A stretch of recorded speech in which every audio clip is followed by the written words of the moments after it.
the proposal of Turkmenistan to declare 2025 as the International Year of Peace and Trust meets the pressing needs of the global community.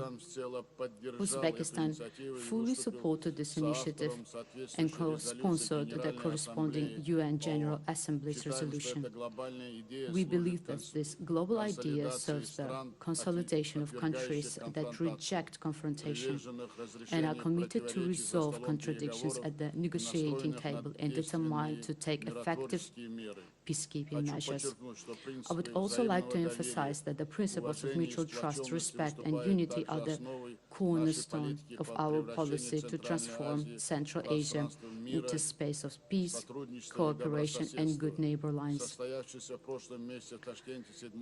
The seventh consultative meeting of the heads of state of the region held last month in Tashkent has once again demonstrated our readiness to strengthen solidarity, take joint actions to ensure peace and stability in the region, and expand multifaceted economic cooperation. It should be especially noted that Turkmenistan's constructive and peaceful policies have become an important factor in ensuring stability and development in Central Asia.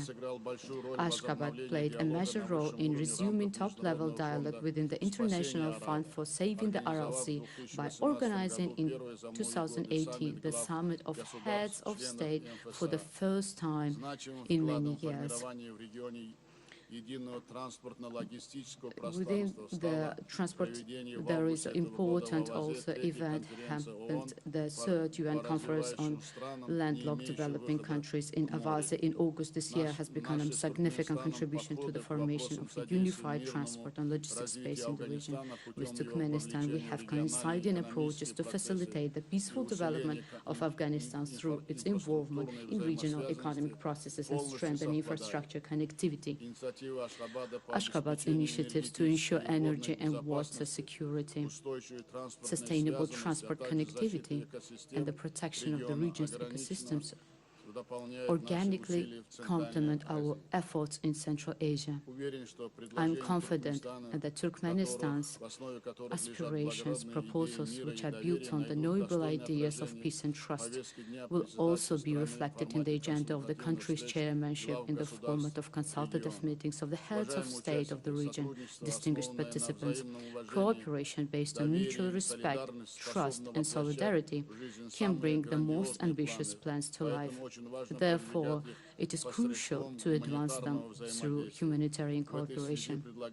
In this regard, we propose organizing a joint international humanitarian forum, Dialogue of Cultures, in Tashkent next year, with the participation of creative groups, scientists, and writers, as well as launching a regional program, Youth for Peace and Trust, aimed at engaging young people in the process of strengthening peace and trust through the joint implementation of educational, cultural, and volunteer initiatives. Dear friends, peace and trust are the basis for universal well-being. Strengthening these values must remain a key priority for the entire international community. Uzbekistan is ready to continue making constructive contribution to building a fair and sustainable world order. I wish all the participants of the forum a productive work and the fraternal people of Turkmenistan peace, well-being, and continued prosperity. Thank you for your attention.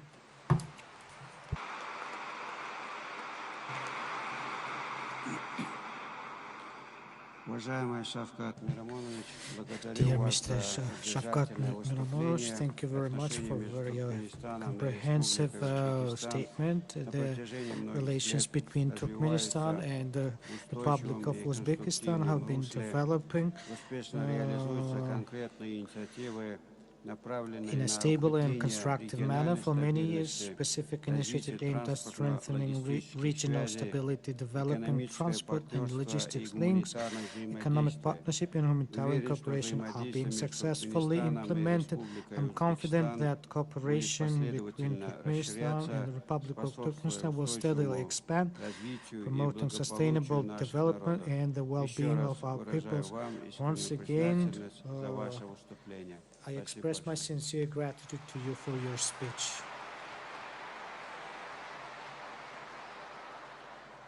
Dear participants, now I would like to give the floor to the President of Armenia, Mr. Vagan Hachaturian. Please, the floor is yours. Mr. President, Excellencies, distinguished delegates, ladies and gentlemen, it is an honor to address the International Forum dedicated to the International Year of Peace and Trust, the International Day of Neutrality, and the 30th anniversary of the Turkmenistan permanent neutrality. I express my gratitude to the President and the government of Turkmenistan for hosting this important event and for consistent leadership in promoting peace, trust, and neutrality within the United Nations framework. The title of today's plenary session, Peace and Trust, Unity Goals for a Sustainable Future, captures the essence of what our world needs most today. While conflicts, divisions, human rights, violation, and global insecurity challenge the international order, we should reaffirm our commitment to multilateralism, anchored on the purpose and principles of the United Charter. The General Assembly resolution proclaiming 2025 as the International Year of Peace and Trust creates a momentum to advance peaceful settlement of disputes and good neighborly relations among nations. This year marks the 30th anniversary of Turkmenistan's recognition as a permanently natural state by the United Nations. Permanent neutrality has proven to be a crucial factor for peace and stability in the region. We commend Turkmenistan's contribution to international peace and security through promoting the objective of natural trust and dialogue. Armenia has always supported initiatives of Turkmenistan in the United Nations to this end. Excellencies, peace, it is not just absence of war. It requires consistent efforts to promote dialogue, justice, human rights, and dignity. Building trust among states and peoples is an important foundation that allows peace to endure. Guided by the United Nations Charter, international law, the government of Armenia is resolute in the sustaining peace in the region of South Caucasus. As you are aware, during the trilateral meeting in Washington, D.C. on 8 August this year, the foreign ministers of Armenia and Azerbaijan initiated the peace agreement between the two countries. On the same day, the leaders of Armenia, Azerbaijan, and the United States of America, as witness, signed a joint declaration which will enable full opening of transport communication in the region. Implementation of the Crossroads of Peace initiative and integral component, the Trump Road for International Peace and Prosperity connectivity project will promote economic growth, dialogue, and people-to-people contact, thus contributing to trust, stability, and prosperity. This historic achievement gives confidence that we are opening a new chapter of lasting peace, prosperity, security, and economic cooperation in the South Caucasus. We count on the support of our international partners in advancing peace in our region. Excellencies, as we celebrated 30 years of Turkmenistan permanent neutrality and the International Year of Peace and Trust, let us renew our common resolve, the advance peace and trust through dialogue, mutual understanding and cooperation. Thank you.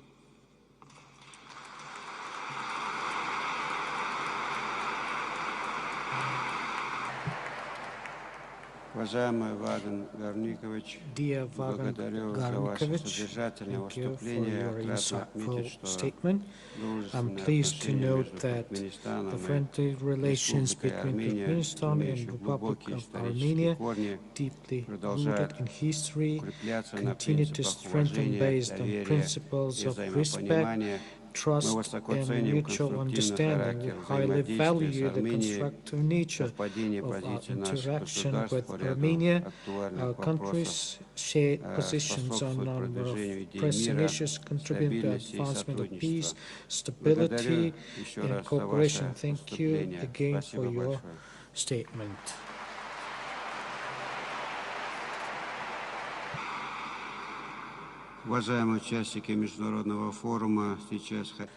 Dear participants, dear colleagues, and now I would like to give the floor to His Excellency the President of the Republic of Iraq, Mr. Abdulatif Rashid. Please, Mr. President, the floor is yours.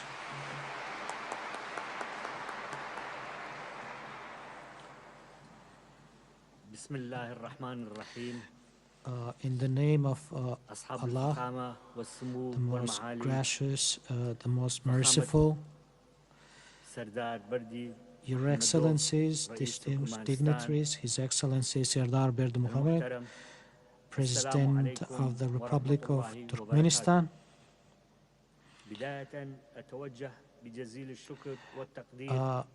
at the outset, I would like to express my profound gratitude and sincere appreciation to the leadership of Turkmenistan for the generous hospitality, warm reception, and the excellent organization of this important forum held on the occasion of the 30th anniversary of Turkmenistan's permanent neutrality and the adoption of the UN General Assembly of the resolution proclaiming the year 2025 as International Year of Peace and Trust. We gathered today at a critical juncture in world affairs. Many regions are witnessing conflict, confrontation, and wars that cast a shadow directly or indirectly over the entire world with far-reaching economic and social repercussions. The gravity of this phase obliges us all to take decisive and serious steps to end these conflicts and alleviate the suffering of peoples.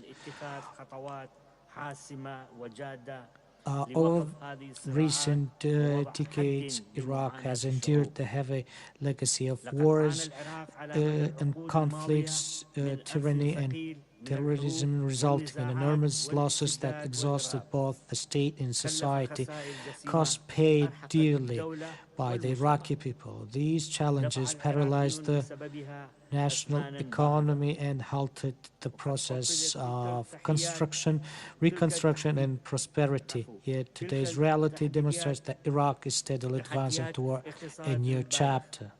Today, Iraqis continue their efforts to strengthen security and stability, improve socioeconomic conditions, support reconstruction and development, achieve the goals of sustainable development, and establish balanced and effective relations with the regional international surroundings. These relations are grounded in the principles of peace, cooperation, and the rejection of wars and conflicts, particularly in the Middle East.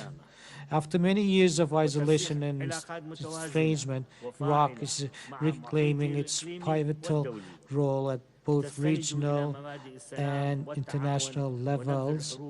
Our country is currently chairs the summit of a League of Arab States, leads the G77 plus China, and plays an active role in international and United Nations organizations across political, economic, and development fields. Ladies and gentlemen,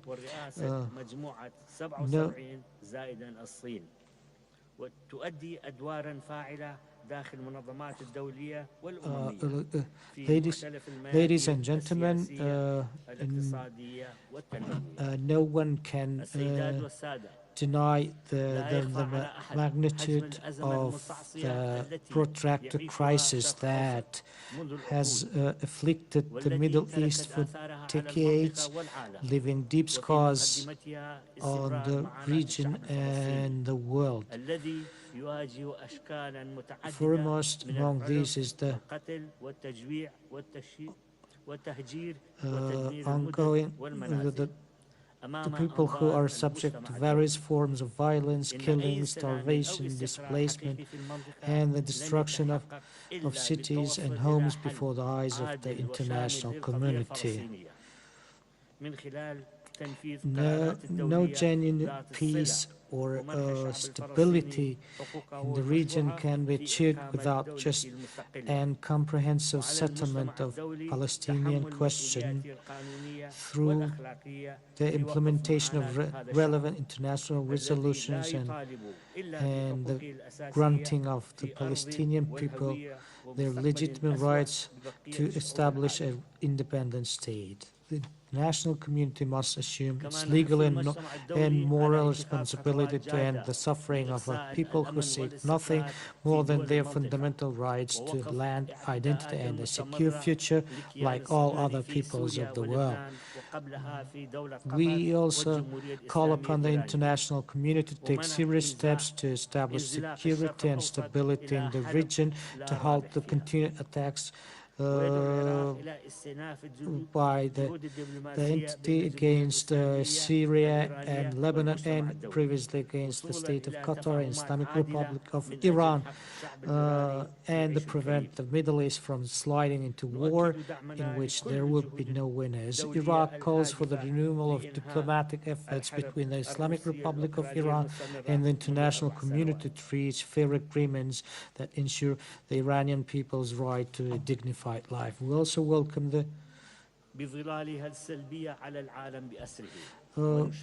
we reaffirm our support for all international efforts aimed at ending the Russian-Ukrainian war now in its fourth year, which has profound negative consequences worldwide.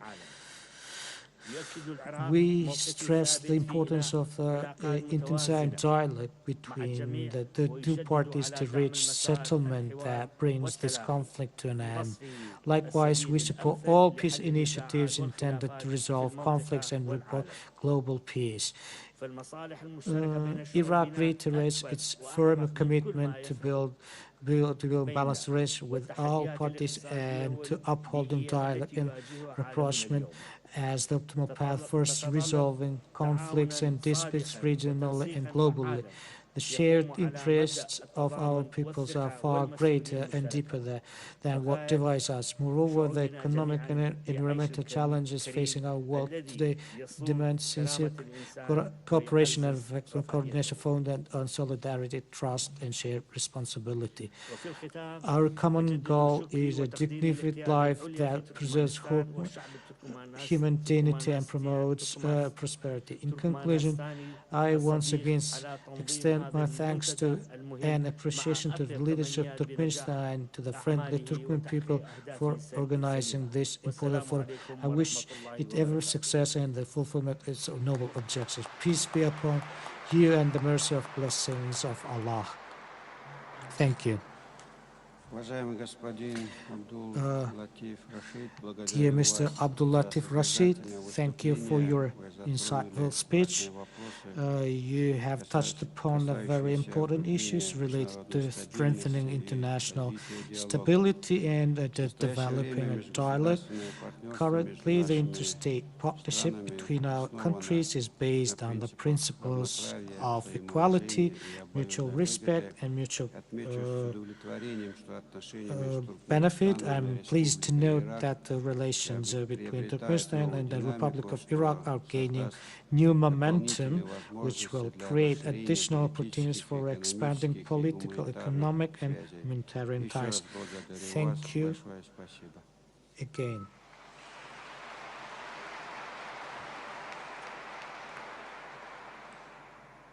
Dear participants of the International Forum, now I would like to give the floor to His Excellency, the President of the Democratic Republic of São Tomé and Príncipe, Mr. Carlos Manuel Villanova. Please, Mr. President, the floor is yours.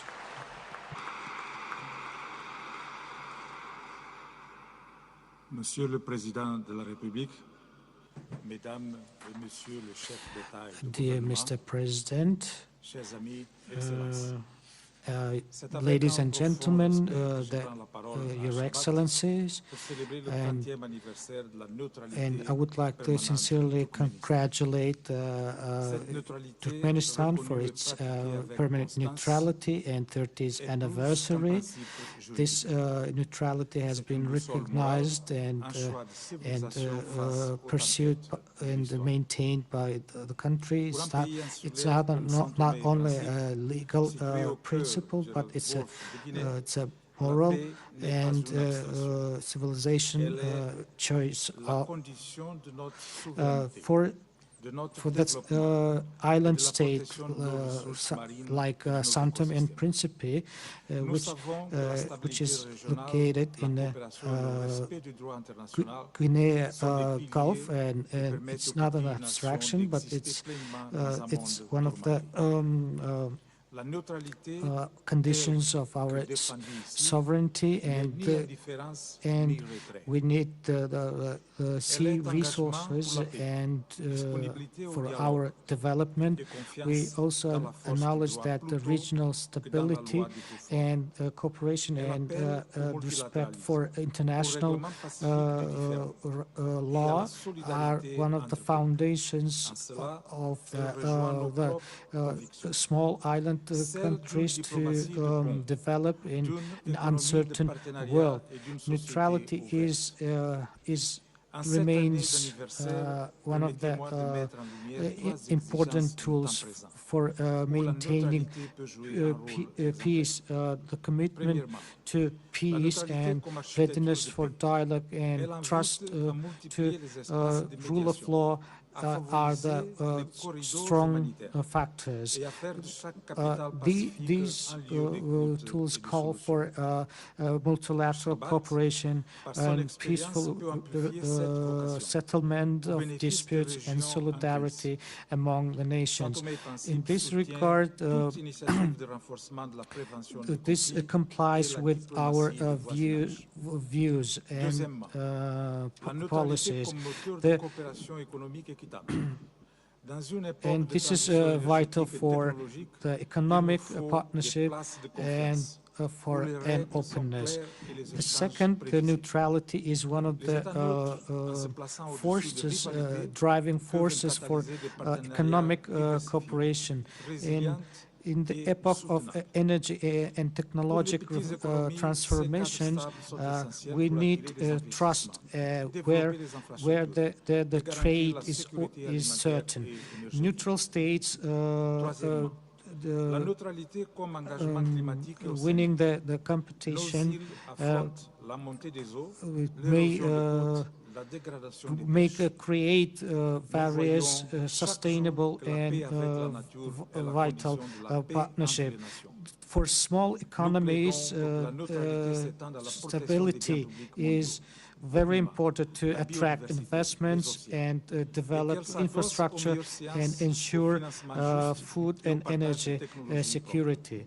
The third, the neutrality is as an obligation with regard to climate and ocean. Our island countries face challenges with the rise of sea levels and erosion of coastal sides and worsening of fish worsening of food.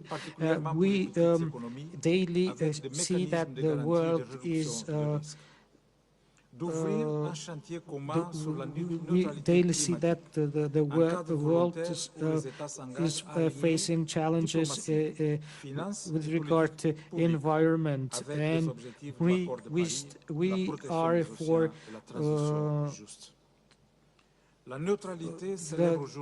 are for expanding neutrality for for the sake of a climate, biodiversity, and oceans, based on the latest scientific data and fair financing and exchange of ecologically clean, environmentally clean technology. São Tomé and Príncipe is ready to cooperate in the field of monitoring oceans and sustainable fisheries and protecting the forests and training youth related to sea.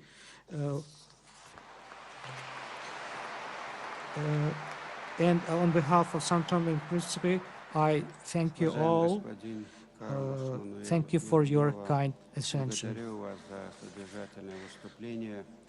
Thank you, Mr. President, for your insightful speech. We highly appreciate your country's commitment to the principles of peaceful coexistence and constructive dialogue on global stage. Turkmenistan views cooperation with São Tomé and Príncipe within international organization as an important component of the shared commitment to sustainable development and mutual understanding between states. It is confident that this cooperation will continue to strengthen in a spirit of mutual respect. Thank you again for your contribution to the forum.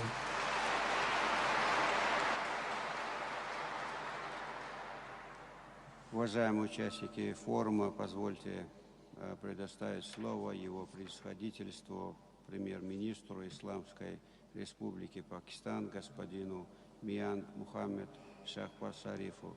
Пожалуйста, слово вам, господин Шахбаз Шариф.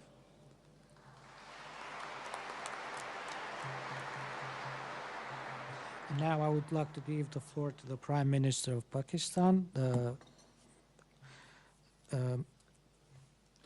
Please, the floor is yours.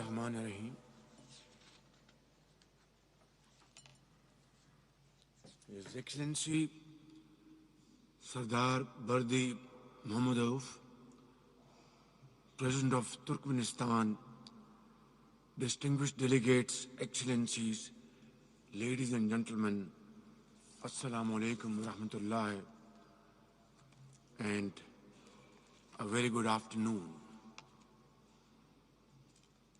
I am delighted to be in the magnificent city of Ashgabat, where the serene beauty of its white marble pleases the eye and the warmth of its people touches the soul for this landmark meeting of the International Forum on Peace and Trust. Although it is my first visit to this great country, but I do not feel like a stranger here. The spirit of Turkmen hospitality, Mehman Atadan Olu. A guest must be shown the highest respect, sometimes even more than to one's own family. Indeed makes every guest feel at home. His Excellency Gurbangali Bardi Mohammadov, national leader of the Turkmen people, and His Excellency Sardar Bardi Mohammadov, President of Turkmenistan, are brothers to me and enduring pillars of Pakistan-Turkmenistan friendship. I wish to take this opportunity to felicitate the leadership of Turkmenistan on the 30th anniversary of its permanent neutrality and on the success of its initiative for designation of 2025 as the International Year of Peace and Trust by the United Nations.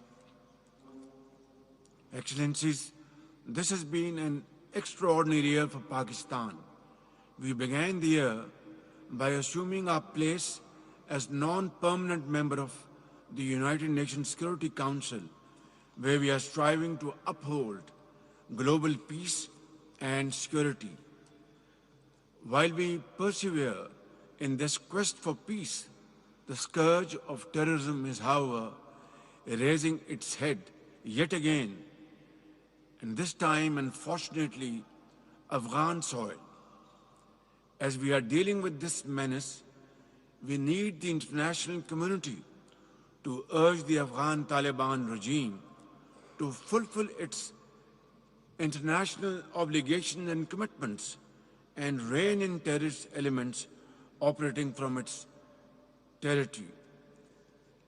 And in the meanwhile, we are very grateful to our brotherly countries, Qatar, Turkey, Kingdom of Saudi Arabia, UAE and Iran for their sincere desire and efforts to achieve permanent ceasefire, which, as I speak, is still very fragile. Excellencies, peaceful resolution of disputes is a cornerstone of Pakistan's foreign diplomacy. It is in the same spirit that Pakistan supported the Gaza peace plan and its subsequent endorsement by the UN Security Council. The unanimous adoption of United Nations Security Council Resolution 2788 earlier this year was a strong endorsement of Pakistan's vision for the peaceful settlement of disputes. As part of the group of 8 Arab Islamic countries, we hope that the ongoing peace efforts in the Middle East will ultimately protect and save the lives of innocent Palestinians, ensuring a lasting and permanent ceasefire, allow the flow of critical humanitarian aid, and help in the reconstruction of Gaza. Pakistan has been and shall continue to support all efforts aimed at upholding the inalienable right to self-determination of the Palestinian people, as well as for the brave and resilient Kashmiri people. Excellencies, the pursuit of lasting peace is intrinsically linked to the path of sustainable development.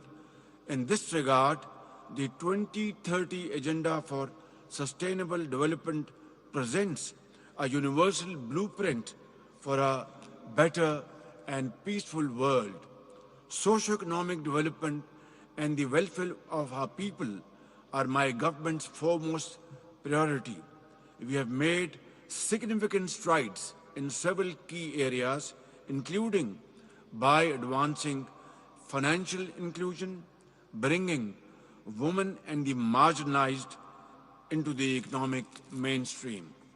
In the face of global warming, Pakistan has demonstrated its strong commitment to undertake cleaner and greener solutions, transforming our landscape and setting a global example in ecosystem restoration. However, like many developing nations, our quest for sustainable development is facing the headwinds of climate-induced disasters and inequities in international economic relations. We have suffered in 2023 devastating floods, faced human lives losses and economic losses. And then again, this year, we have faced catastrophic situation because of climate change devastations. Ladies and gentlemen, climate change, poverty, and inequality are not isolated challenges.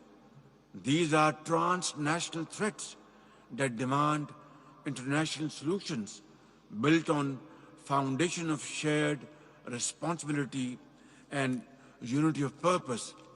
Access to advanced technologies, especially digital technologies, must also be equitable and without any kind of discrimination. Ladies and gentlemen, as I conclude, I would like to express my deepest appreciation to His Excellency Gur Bengali Bardi Mohammedov and His Excellency Sardar Bardi Mohammedov for convening this very timely and important event and for dedicating their lives to the purpose of global peace and trust. I appeal to all of you, ladies and gentlemen, to let this forum serve as a genuine call to action and urgent action for a new paradigm of international relations where we move from zero-sum mindsets to purposeful cooperation. Let us invest in connectivity, not just as conduits for transportation of goods, but as bridges for people, ideas, and prosperity. Let us commit to resolve disputes peacefully through dialogue and diplomacy, and reaffirm our earnest commitment to the principles of the United Nations Charter. And let us together chart a common course towards a future defined by peace, mutual trust, and shared prosperity. Ladies and gentlemen, for far too long, the seeds of hatred and conflict have overshadowed our world. Today, let the dove of peace take flight once more, filling the air we breathe with its gentle grace and guiding humanity towards a brighter, more compassionate tomorrow. Thank you very much.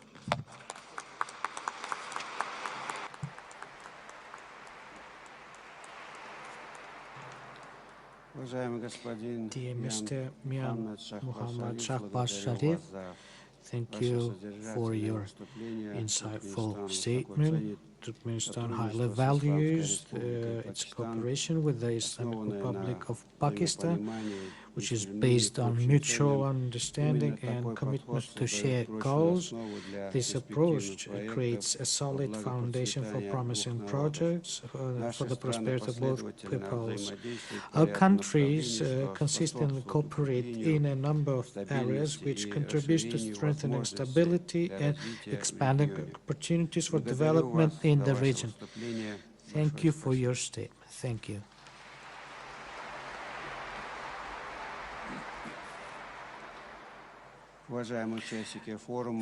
Distinguished participants, and I would like to leave the floor to our next speaker, to His Excellency, the Prime Minister of Georgia, Mr. Irakli Kobakhidze. Please, Prime Minister, you have the floor. Thank you very much, Your Excellency, Mr. President, Excellencies, distinguished colleagues, ladies and gentlemen. It's an honor to be here at this important forum dedicated to the International Year of Peace and Trust, a commemoration established by the UN at the initiative of Turkmenistan. I extend my sincere appreciation to the government of Turkmenistan for its steadfast commitment to promoting dialogue, cooperation, and constructive engagement at both the regional and global levels. The theme of our session, Peace and Trust, a unity of goals for a sustainable future, resonates deeply with Georgia's values and foreign policy priorities.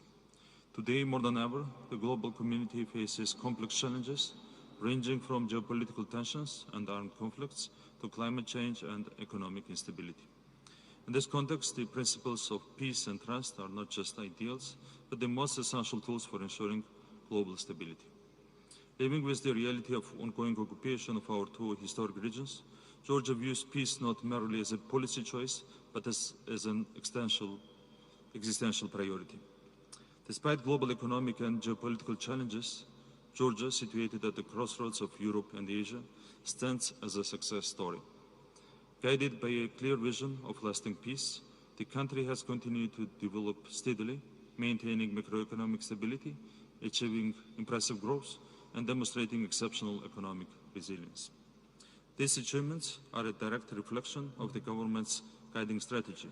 Peace creates predictability, and predictability in turn lays the foundation for sustainable economy. Georgia has maintained a stable trend of economic growth for several consecutive years. Between 2021 and 2024, Georgia recorded one of the highest economic growth rates globally, averaging 9.8%. GDP per capita in USD has more than doubled compared to 2020. The trend of high economic growth is expected to continue in the coming years, as confirmed by assessments from reputable international financial institutions. With its positive economic momentum, Georgia sees itself as an active facilitator of regional cooperation, building both physical and diplomatic bridges across the region. The middle corridor linking Asia and Europe is central to this vision. It is designed not only to facilitate trade, but also to strengthen mutual economic interdependence, the most durable foundation of trust among nations. Indeed, the middle corridor is more than a transport route. It is a corridor of trust connecting people, businesses, and cultures across the continent. Guided by its clear focus on peaceful policy, Georgia seeks to contribute to regional stability by offering a neutral and reliable space for dialogue in the South Caucasus. We have initiated and facilitated discussions aimed at reducing tensions and establishing channels of communication between neighbors, demonstrating our commitment to fostering a more stable and cooperative regional environment. Georgia remains fully committed to collaborating with its partners to transform the ideals of the International Year of Peace and Trust into concrete and lasting progress. We believe that a sustainable future requires both dialogue and action, and that our common goals rely on a shared purpose and effort. Together we can build a more secure, stable, and sustainable future for the generations to come. Thank you.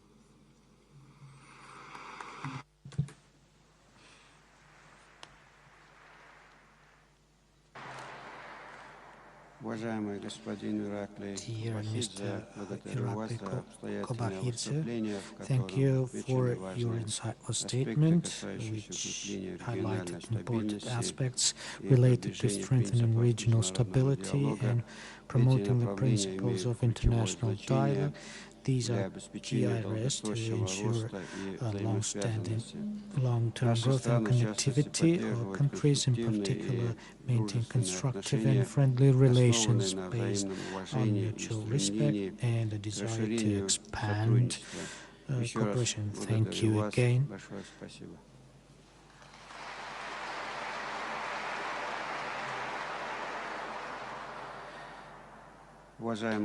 Distinguished participants, now I would like to give the floor to His Excellency the Prime Minister of the Republic of Azerbaijan, Mr. Ali Hidayatollah Asadov. Please, Mr. Prime Minister, the floor is yours.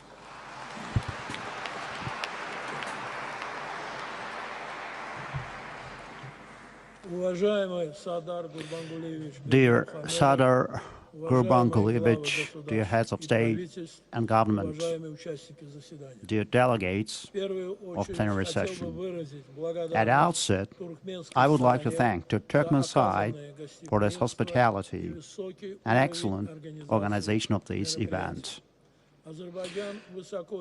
Azerbaijan highly values everlasting neutrality policies of Turkmenistan, officially recognized and supported by the United Nations and deeply respects it. Turkmenistan has confidently proved by this pathway forward in over 30 years that the neutrality is not a mere foreign policy standpoint, but can be a game changer contributing to both peace and security and sustainable development. Azerbaijan has always supported the resolutions on neutrality initiated by Turkmenistan within the United Nations and has joined your country as a co-author of the resolution to proclaim 2025 as the International Year of Peace and Trust.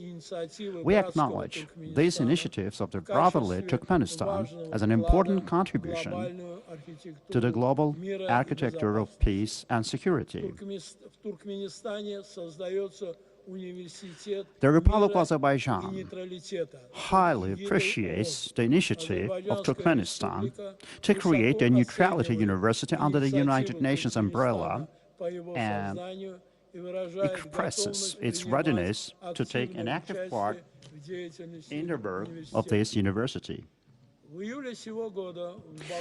This July, Baku has hosted the Azerbaijan-Turkmenistan International Scientific Conference dedicated to the 30th anniversary of Turkmenistan's eternal neutrality and also the International Year of Peace and Trust. Azerbaijan and Turkmenistan are both the members to the non-aligned movement, the second largest international institution following the United Nations. Both nations consistently demonstrate their commitment to the fundamental principles of the movement as they play an important role in promoting constructive dialogue, mutual understanding, and solidarity. During our chairmanship in the movement in 2019-2023, we have put forward several important projects aimed at expanding humanitarian cooperation, fostering the movement's institutional potential, and increasing its role and political significance at the international arena by effectively coordinating the activities of this institution. Dear meeting participants, Azerbaijan and Turkmenistan are bound by traditional friendly and brotherly ties based on deep historical roots, moral and cultural values. Over recent years, the relations between Azerbaijan and Turkmenistan has passed a way of dynamic development, and leaders of both countries have had mutual visits and meetings this year, and it has turned a new page in bilateral relations and elevated the strategic partnership level. I am particularly pleased to note the visit of the chairman of Halk Maslahati of Turkmenistan, esteemed Gurbanguly Malikgulyevich, to Azerbaijan this July, which has exceptionally contributed to the development of Azerbaijani-Turkmen relations. President of the Republic of Azerbaijan, esteemed Ilham Aliyev, has also paid a working visit to Turkmenistan this year by participating at trilateral high-level meeting with the participation of Azerbaijan, Turkmenistan and Uzbekistan. This event has turned out into an important platform to expand the regional cooperation and foster multifaceted interaction.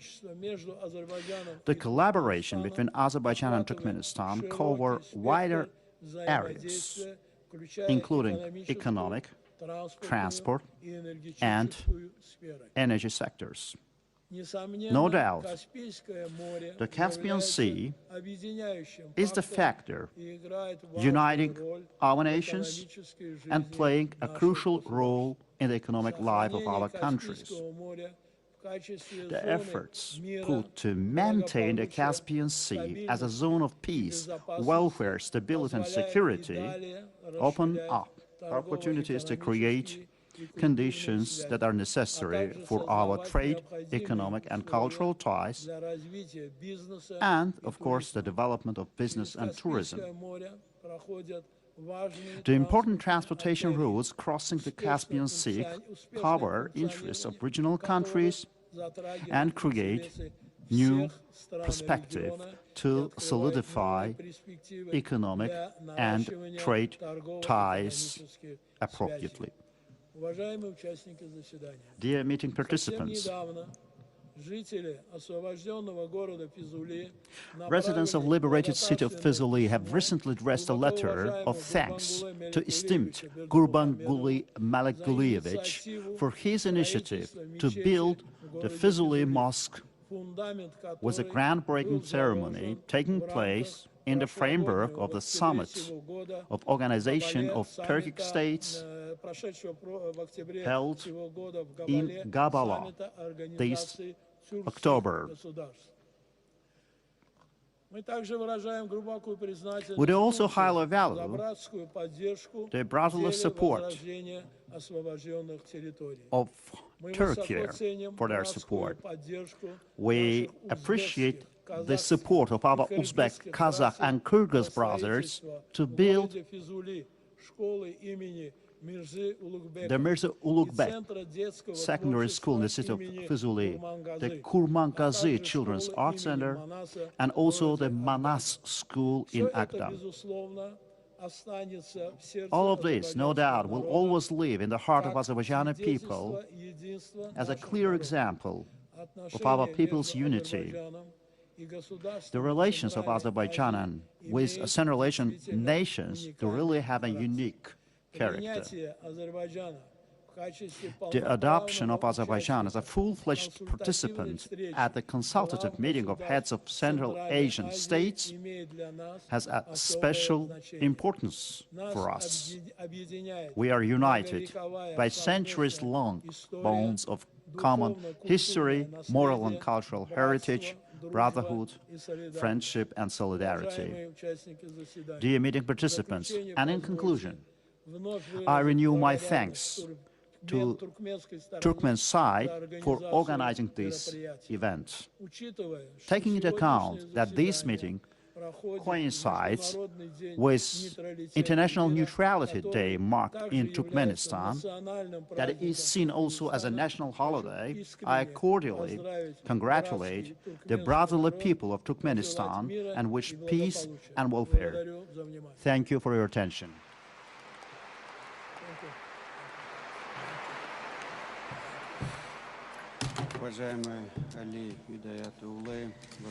Dear Mr. Ali Hidayatoglu, I express my gratitude to you for your detailed statement. The areas of regional cooperation. You have highlighted our important foundation for promoting peace, stability and mutual understanding. Turkmenistan plays a particular importance in cooperation with the Republic of Azerbaijan in the context of its policy of permanent neutrality. I'm confident that our commitment to the principles of peaceful coexistence and open dialogue creates favorable conditions for expanding joint initiatives, both bilaterally and within the UN and other reputable international platforms. Thank you again for your statement.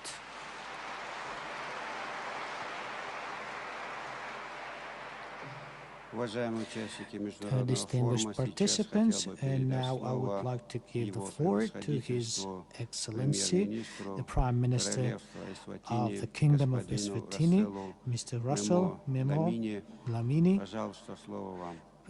Please, Mr. Prime Minister, the floor is yours.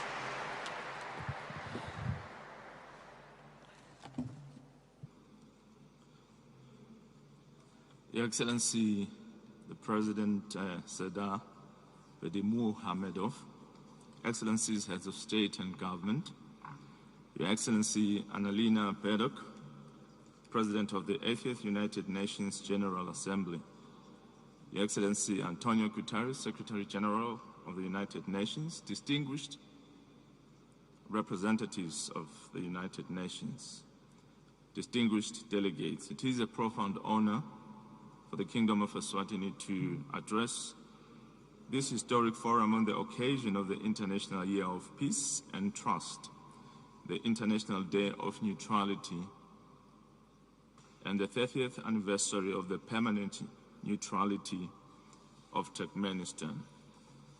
On behalf of His Majesty King Mswati III, the government and the people of Eswatini, I convey our warmest congratulations and deepest gratitude to His Excellency President Serdar Berdimuhamedov and the brotherly people of Turkmenistan for their gracious hospitality and for 3 decades of exemplary dedication to peace, trust, and preventive diplomacy.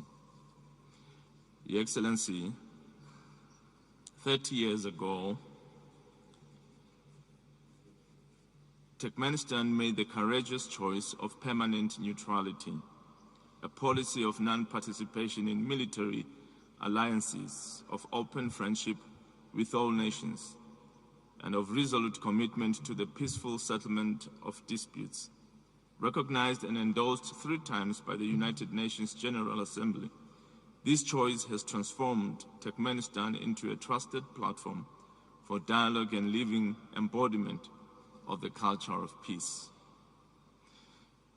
As I reflect on this milestone, I see a striking and inspiring parallel with our own foundational national philosophy in the Kingdom of Eswatini, Anginasitsa, which means I have no foe. Anginasitsa is the heartbeat of Eswatini statecraft. It is our solemn declaration that we regard no nation as an enemy, that we will never initiate aggression, that our territory will never be used against others, and that every difference must be resolved through patient dialogue and mutual respect. Like Turkmenistan's permanent neutrality, Anginasitsa is not withdrawal from the world. It is the highest form of engagement, an active, principled commitment to peace. Your Excellency, the Kingdom of Eswatini is unique in Southern Africa, having been governed with peace and rooted wisdom throughout its entire history.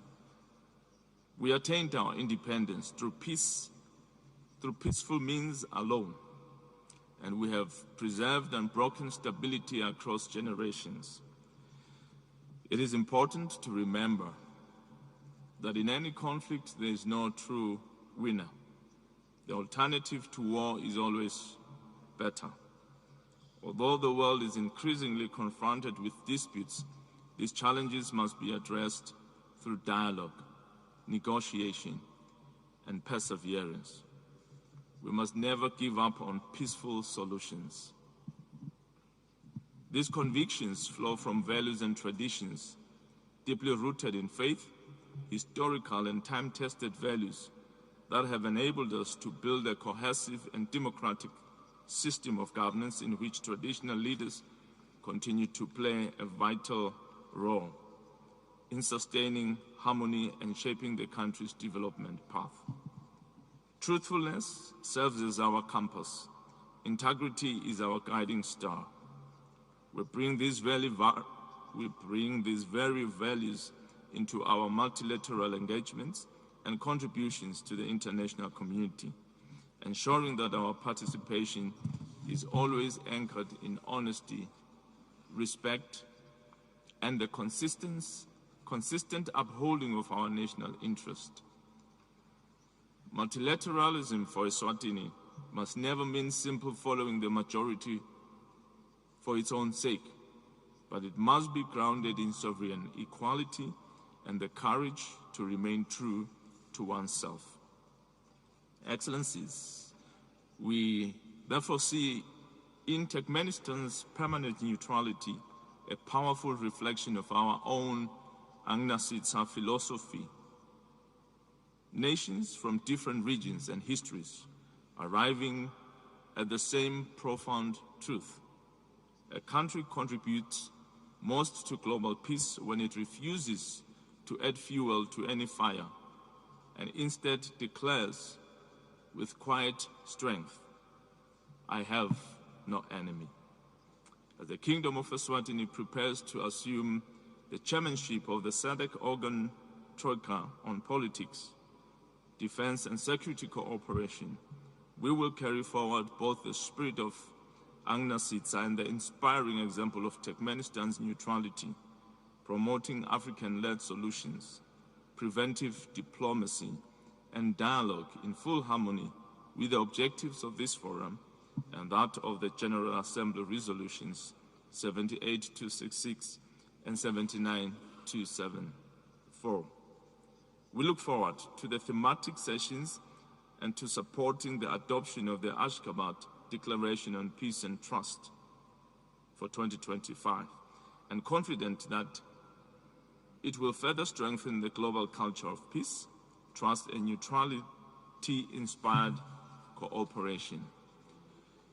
In the words of His Majesty King Mswati III, we do need one another in building and supporting our development initiative in our respective countries.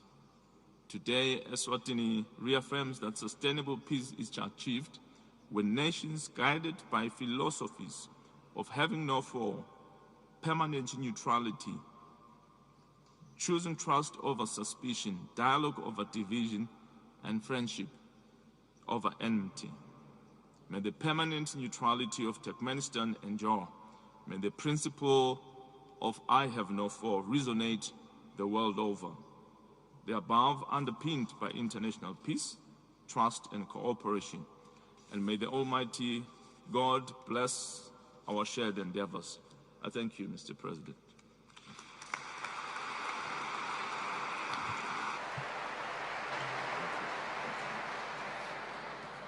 Уважаемый господин Рассел Ламини, благодарю за ваше содержательное выступление, следуя своему правовому статусу постоянного нейтралитета. Туркменистан придает важное значение развитию places a great importance on developing friendly and constructive relations with all states, including those on the African continent. Turkmenistan highly values the Kingdom of Eswatini's commitment to the principles of peaceful interaction and respectful dialogue between states. These approaches largely align with the core principles of Turkmenistan's policy of permanent neutrality, which aims to promote peace, stability, and equality in the international arena. Once again, I express my gratitude to you for your statement.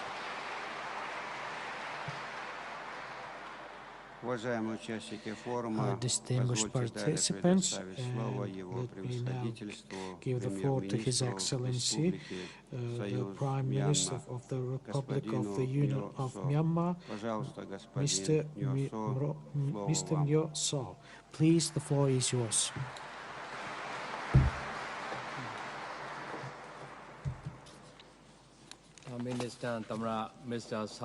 His Excellency Mr. Sadi Muavadov, Excellencies, distinguished delegates, ladies and gentlemen. First of all, Myanmar delegation would like to express its sincere appreciation to the government of the people of Turkmenistan for its warm hospitality accorded to us. It is a great honor to attend an important forum convened in observance of the International Year of Peace and Trust 2025. Turkmenistan leadership in hosting this forum highlights its valued contributing to promoting dialogue, mutual understanding, and cooperative approaches to peace and stability. Trust is the foundation of international stability, cooperation, and sustainable development. Without trust, lasting peace cannot be achieved. With trust, even the most complex challenges can be overcome. This year's commemoration carries special significance as it coincides with the 30th anniversary of the permanent neutrality of Turkmenistan. Over 3 decades, Turkmenistan has demonstrated how the principle of peace, mutual respect, dialogue, and neutrality can contribute to harmonious relations not only within the region, but across the international community. Turkmenistan's steadfast commitment to peaceful coexistence, confidence building, and constructive diplomacy are commendable and exemplary. Excellencies, ladies and gentlemen, in our interconnected world, we face new challenges in international relations, security, economy, and environment. To address these challenges, we must strengthen our commitment to peace, mutual respect, and trust. As a founding member of the non-aligned movement, Myanmar has consistently upheld its principles, guided by 5 principles of peaceful coexistence, contribute to dialogue, understanding, and cooperation among nations. Myanmar's foreign policy promotes friendly relations and regional cooperation, contributes global peace and a just economic order.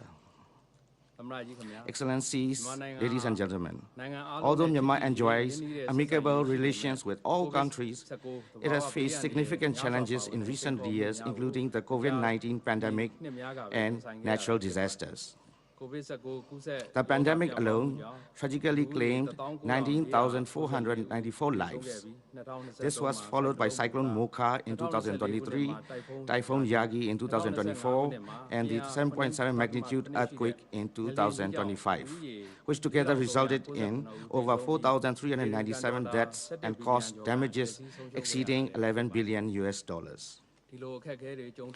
Despite these trails, Myanmar remains committed to resilience, recovery, and cooperation with the international community.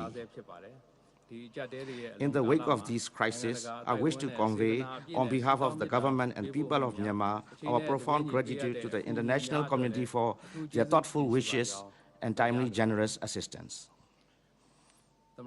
Excellencies, ladies and gentlemen, preparations are underway to hold a general election on 28 December 2025, a moment of great importance for us. A total of over 4,900 candidates representing 57 political parties will participate in the election. To ensure a free and fair electoral process, international observer teams have been inviting, including delegates from 18 countries and diplomats from 100 embassies, both within Myanmar and abroad. I think in this regard, I would like to extend the invitation to Your Excellency to dispatch an observer team and to acknowledge Myanmar's electoral process. Excellencies, ladies and gentlemen, as we gather as the overarching theme of peace and trust, unity of goals for a sustainable future, Myanmar reaffirms its commitment to peace and its determination to work with all nations to strengthen cooperation, deepen mutual understanding, and advance our shared efforts toward a safer, more stable, and prosperous world for all.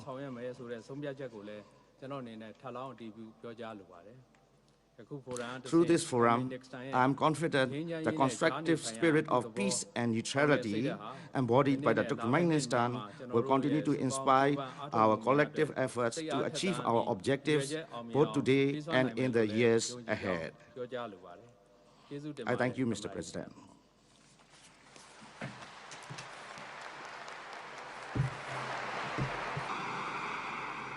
Уважаемый господин Ньосо, благодарю вас за содержательное выступление. Dear Mr. Nyoso, thank you for your insightful presentation.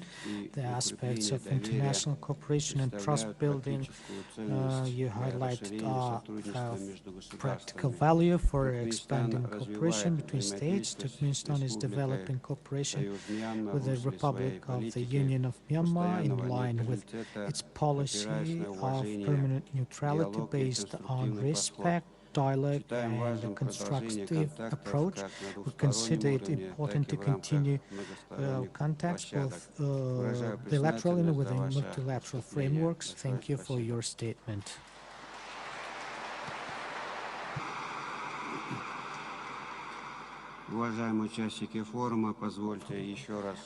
Distinguished participants of the forum, let me once again express my gratitude to all participants of the International Forum dedicated to the International Year of Peace and Trust, the International Day of Neutrality, and the 30th anniversary of Turkmenistan's permanent neutrality. The statements, proposals, and ideas voiced today by the esteemed heads of delegations will serve as a basis for further work to strengthen the Institute of Peace and Trust. Overall, it can be noted that our current forum invites participants to thoroughly explore the possibilities of utilizing neutrality tools for these purposes. In this regard, I propose to take a short break and continue forum's work with the discussion of multilateral cooperation and partnership aimed at promoting development and the culture of peace. And now we announce a short break, after which the plenary session will resume its work. Thank you for your kind attention.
по рации выйди, скажи, чтобы мне спустился с микрофоном.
The distinguished participants of the International Forum, honored guests in the International Year of Peace and Trust, our country, together with the global community, is widely celebrating the 30th anniversary of the international recognition of Turkmenistan's permanent neutrality.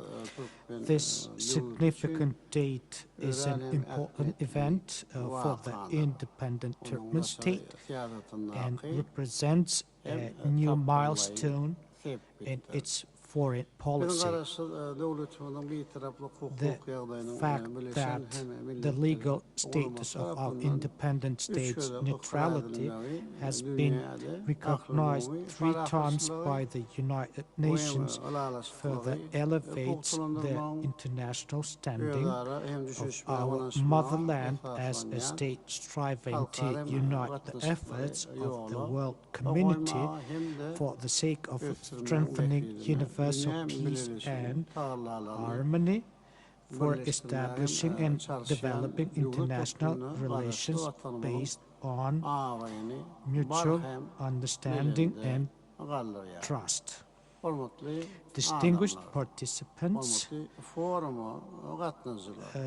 dear guests, once again, I warmly welcome you to the International Forum held on the occasion of the International Day of Neutrality and the 30th anniversary of Turkmenistan's permanent neutrality.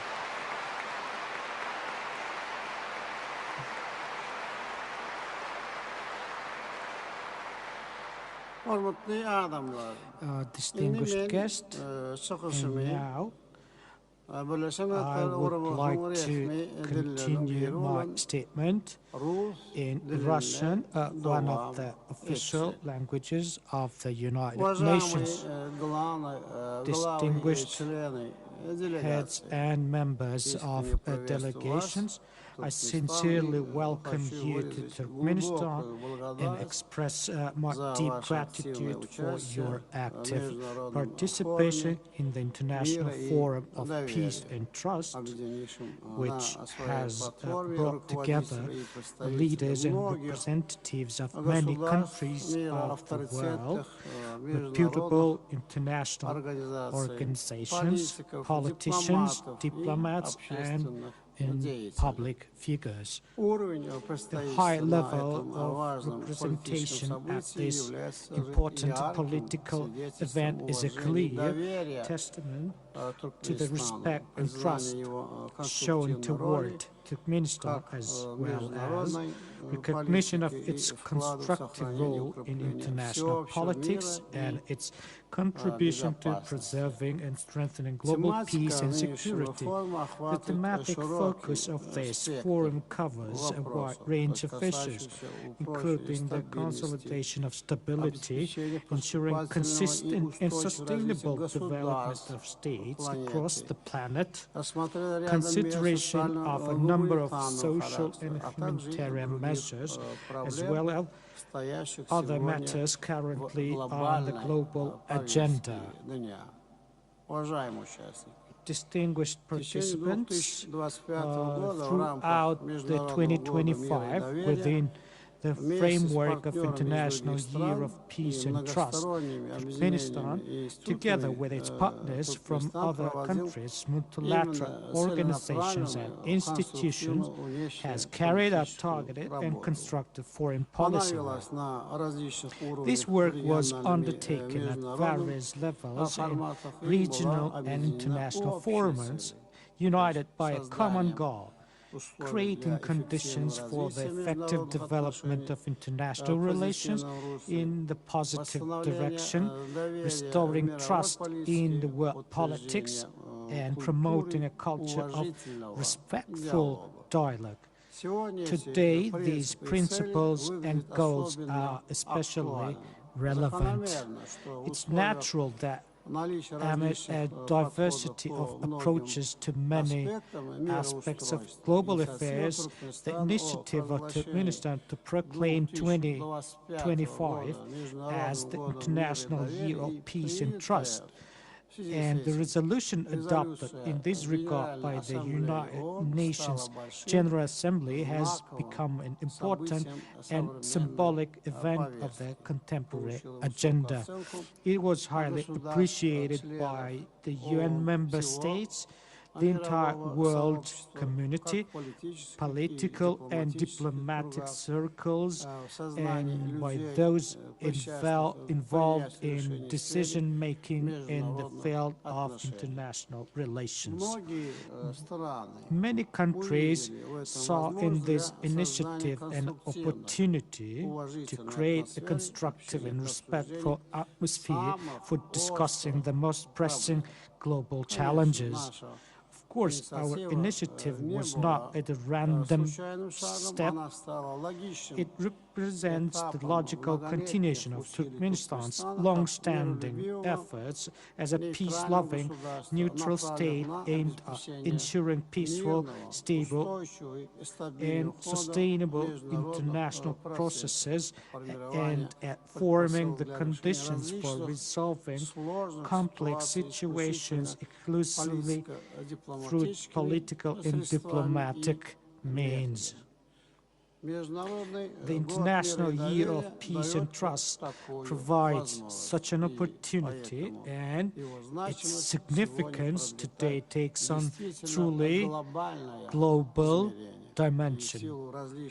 Due to various circumstances, the world is going through difficult times.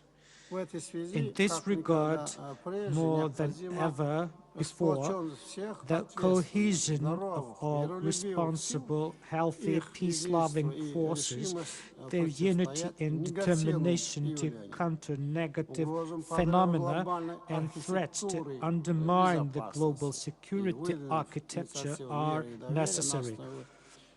By advancing the initiative of peace and trust based on dialogue as the only viable and realistic approach to current global challenges, Turkmenistan proceeds from the need to use more actively and effectively the entire arsenal of politics and diplomacy, public opinion, historical experience, and the accumulated humanitarian and cultural heritage.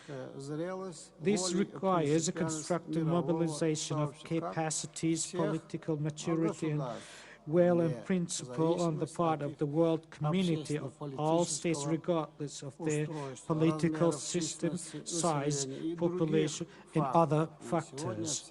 Today we are all bearing responsibility for the future of our planet. When speaking about the mechanism for such cooperation, I first and foremost refer to the potential of the UN.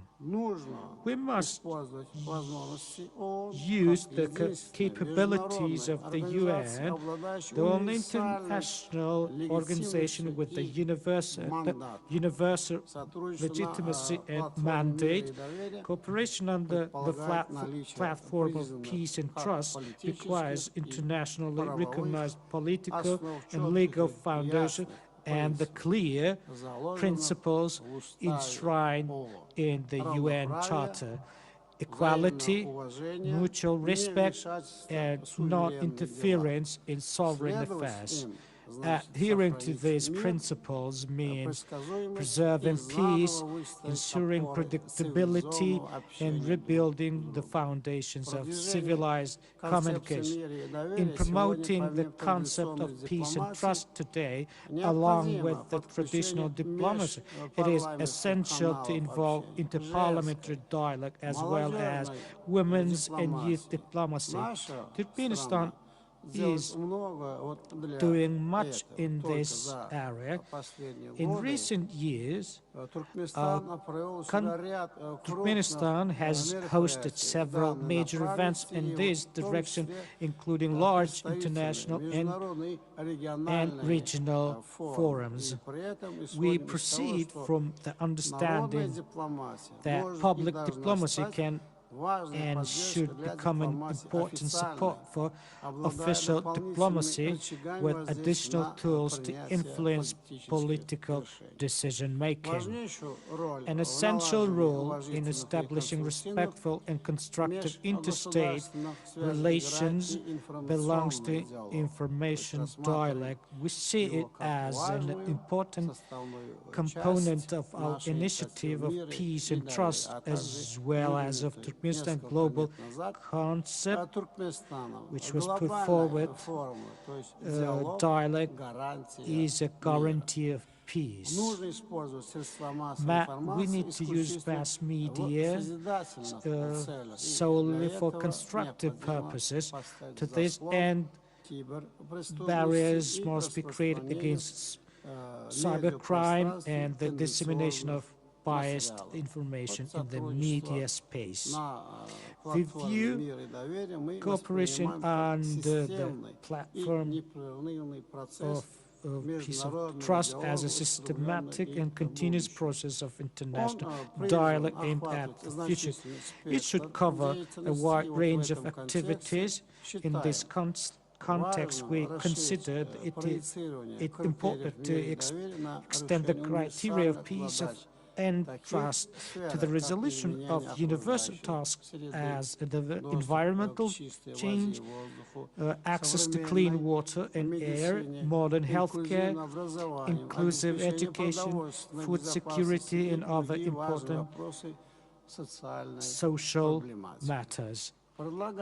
We propose together with partners from interested countries and international organizations developing a new promising roadmap for cooperation under the auspices of peace and trust. We stand ready to discuss both substantive and organizational aspects of this initiative. Distinguished participants, today it's the 12th of December. Turkmenistan celebrates a historic date, the 30th anniversary of the international recognition of our state's permanent neutrality.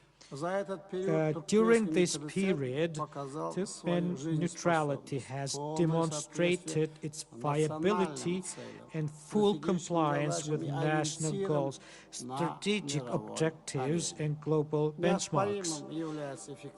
The effectiveness and stabilizing impact of Turkmenistan's neutrality on regional processes, the development and strengthening of fraternal, friendly, and mutually beneficial relations between the states of Central Asia and neighboring countries and regions, our traditional partners, is undeniable. Practice has shown that the fundamental principles of Turkmenistan's neutrality fully align with the interests and priorities of the UN and support the implementation of its broad programs and strategies. Our country has always been ready to place its neutrality at the service of peace, mutual understanding, cooperation, and the achievement of the sustainable development goals. Permanent neutrality defines both the objectives of Turkmenistan on the international stage and the means of achieving them, including such instruments as preventive diplomacy, active peacemaking, and mediation functions. Turkmenistan has put forward a number of initiatives, including the establishment of an UN mediation chamber and granting neutral and non-aligned states the status of priority partners of the UN in its peace-building efforts. We also advocate expanding the geographic scope and strengthening the mandate of UN Regional Center for Preventive Diplomacy. In this context, I would like to underline that for Turkmenistan, neutrality is not merely a model of foreign policy. It is the foundation of our worldview, our understanding of our role and responsibility as a state and as a nation, and our unique contribution to modern civilization. Neutrality, peace, and trust, mutual respect and understanding, these principles today define the essence of Turkmenistan's domestic and foreign policy and have been enshrined at the legislative level. And therefore, our neutrality is immutable, unaffected by external circumstances, temporary or situational factors. Turkmenistan strictly aligns and will continue to align all approaches to global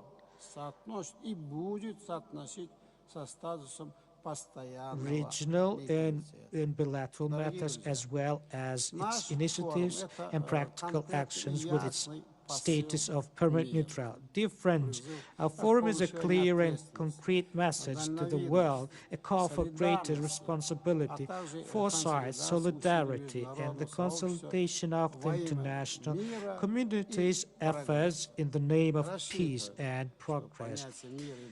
We believe that the concepts of peace and trust as a fundamental political and philosophical categories will gain the support of the community of nations and will serve as a platform for building a modern, strong, and coherent global architecture for the future.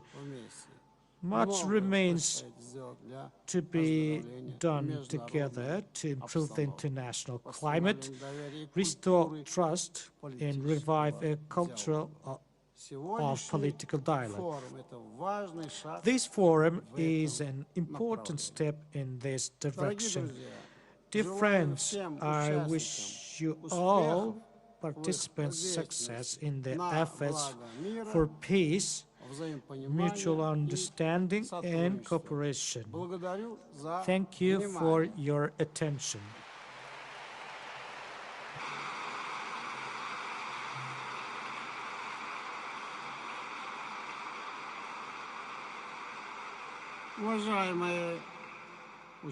Distinguished participants, dear friends, now I would like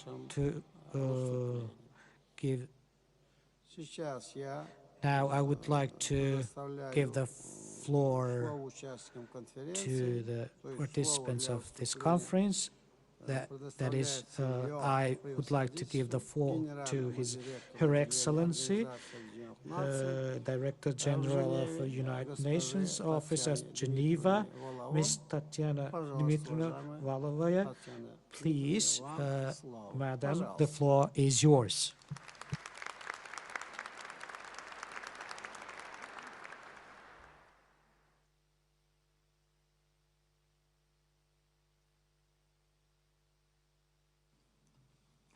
Только вас слушается. Уважаемый Гурбангулы Мелиголиевич, спасибо за такое содержательное выступление и за выдвинутые инициативы. Уважаемые участники форума, дорогие друзья, для меня большая честь присутствовать в гостеприимном Ашхабаде по поводу Международного дня нейтралитета. Dear friends, it's a great honor for me to participate in this international forum on the occasion of the recognition of the permanent neutrality status of Turkmenistan. On December 12, 1995, it was adopted a historical resolution.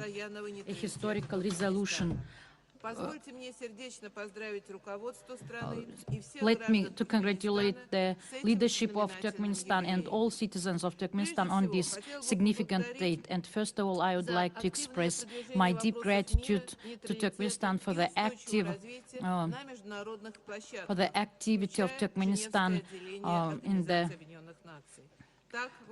of Turkmenistan which is carried out in Geneva and in headquarters of Geneva under the support of Turkmenistan.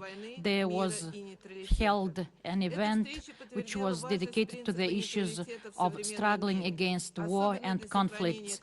This event was of great importance, especially in ensuring peace in the whole world and dialogue and trust between countries. It is the main aspect at present time. In 2024, there were 61 war conflicts in the world, and it is the maximum level beginning from the World War II. And the humanitarian crises are taking place in the whole world.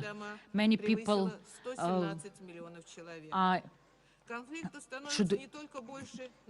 they lose their lives, and conflicts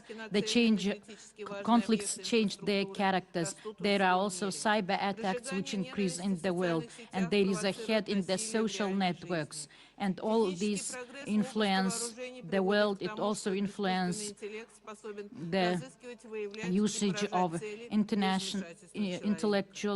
artificial intelligence. No one country cannot solve these issues alone. We need global cooperation and sustainable development. And this year, when we celebrate the 80th anniversary of the founding of the United Nations organization, it is clearly showing that equality is a very important thing, which is based on mutual respect and mutual trust. And General Assembly of the UN the resolution on proclaiming this year as Day of International Peace, and Turkmenistan's initiatives were of great importance in this case. And one of the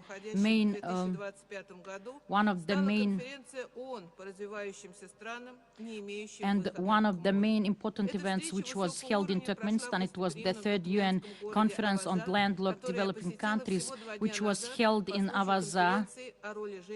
And some days ago there was a conference in Avaza, the issues of which were dedicated to the role of women in society. And the women play an important part in the life of the landlocked countries. Everything depends on the transit routes through neighboring countries. And being one of these countries, Turkmenistan actively participates in the agenda of the transport connection. And speaking about transport, by the initiative of Turkmenistan, and the importance of dialogue and preventive diplomacy is also noted in the pact. For dear participants of the forum, dear guests, in the context of today's geopolitical confrontation, dialogue and trust between countries are particularly important. Turkmenistan is an internationally recognized champion in preventing diplomacy. Since proclaiming its policy of permanent neutrality, Turkmenistan has accumulated extensive experience in this area. For 18 years now, the UN Regional Center for Preventive Diplomacy for Central Asia has been successfully operating in Ashgabat, collaborating with all 5 countries in the region to develop joint solutions to a wide range of regional issues. The importance of dialogue and preventive diplomacy is also noted in the Pact for the Future, adopted at the UN Future Summit in 2024. Thus, the Pact calls for ensuring political support for the peaceful resolution of disputes, strengthening the good offices of the UN Secretary-General, and promoting national prevention strategies aimed at addressing the root causes of the conflicts. If current trends continue, 2/3 of the world's population living below the poverty line will live in countries affected by the conflict or instability. Furthermore, problems such as inadequate access to basic services, lack of popular representation at various levels of government, corruption and environmental degradation will inevitably create the basis for further outbreaks of violence. The global agenda for sustainable development provides a universal roadmap to break the cycle of war and poverty by addressing the root causes of conflict and achieving lasting sustainable peace. How is the key question, as achieving the sustainable development goals requires adaptation and specific steps in each country. In this context, today's international forum takes on particular significance for the exchange of experience and best practices to advance the CDGs both regionally and globally.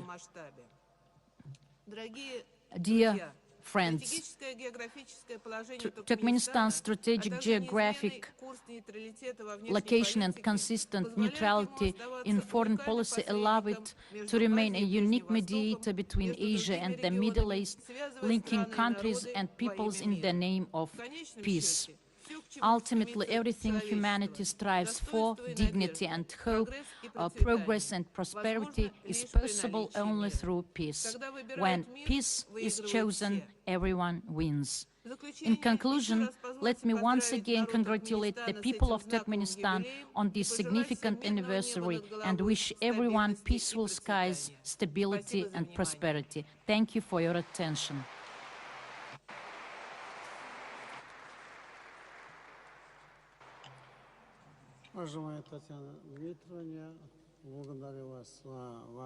Esteemed Tatiana Dmitrievna, I appreciate for your substantive statement.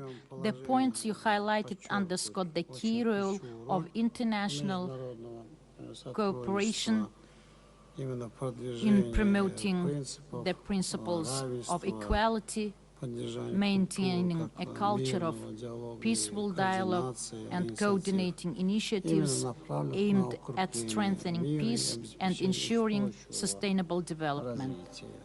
In this regard, the issue of consolidating multilateral cooperation mechanisms that ensure the coherence of the actions taken by the states and international institutions across various fields is of particular importance.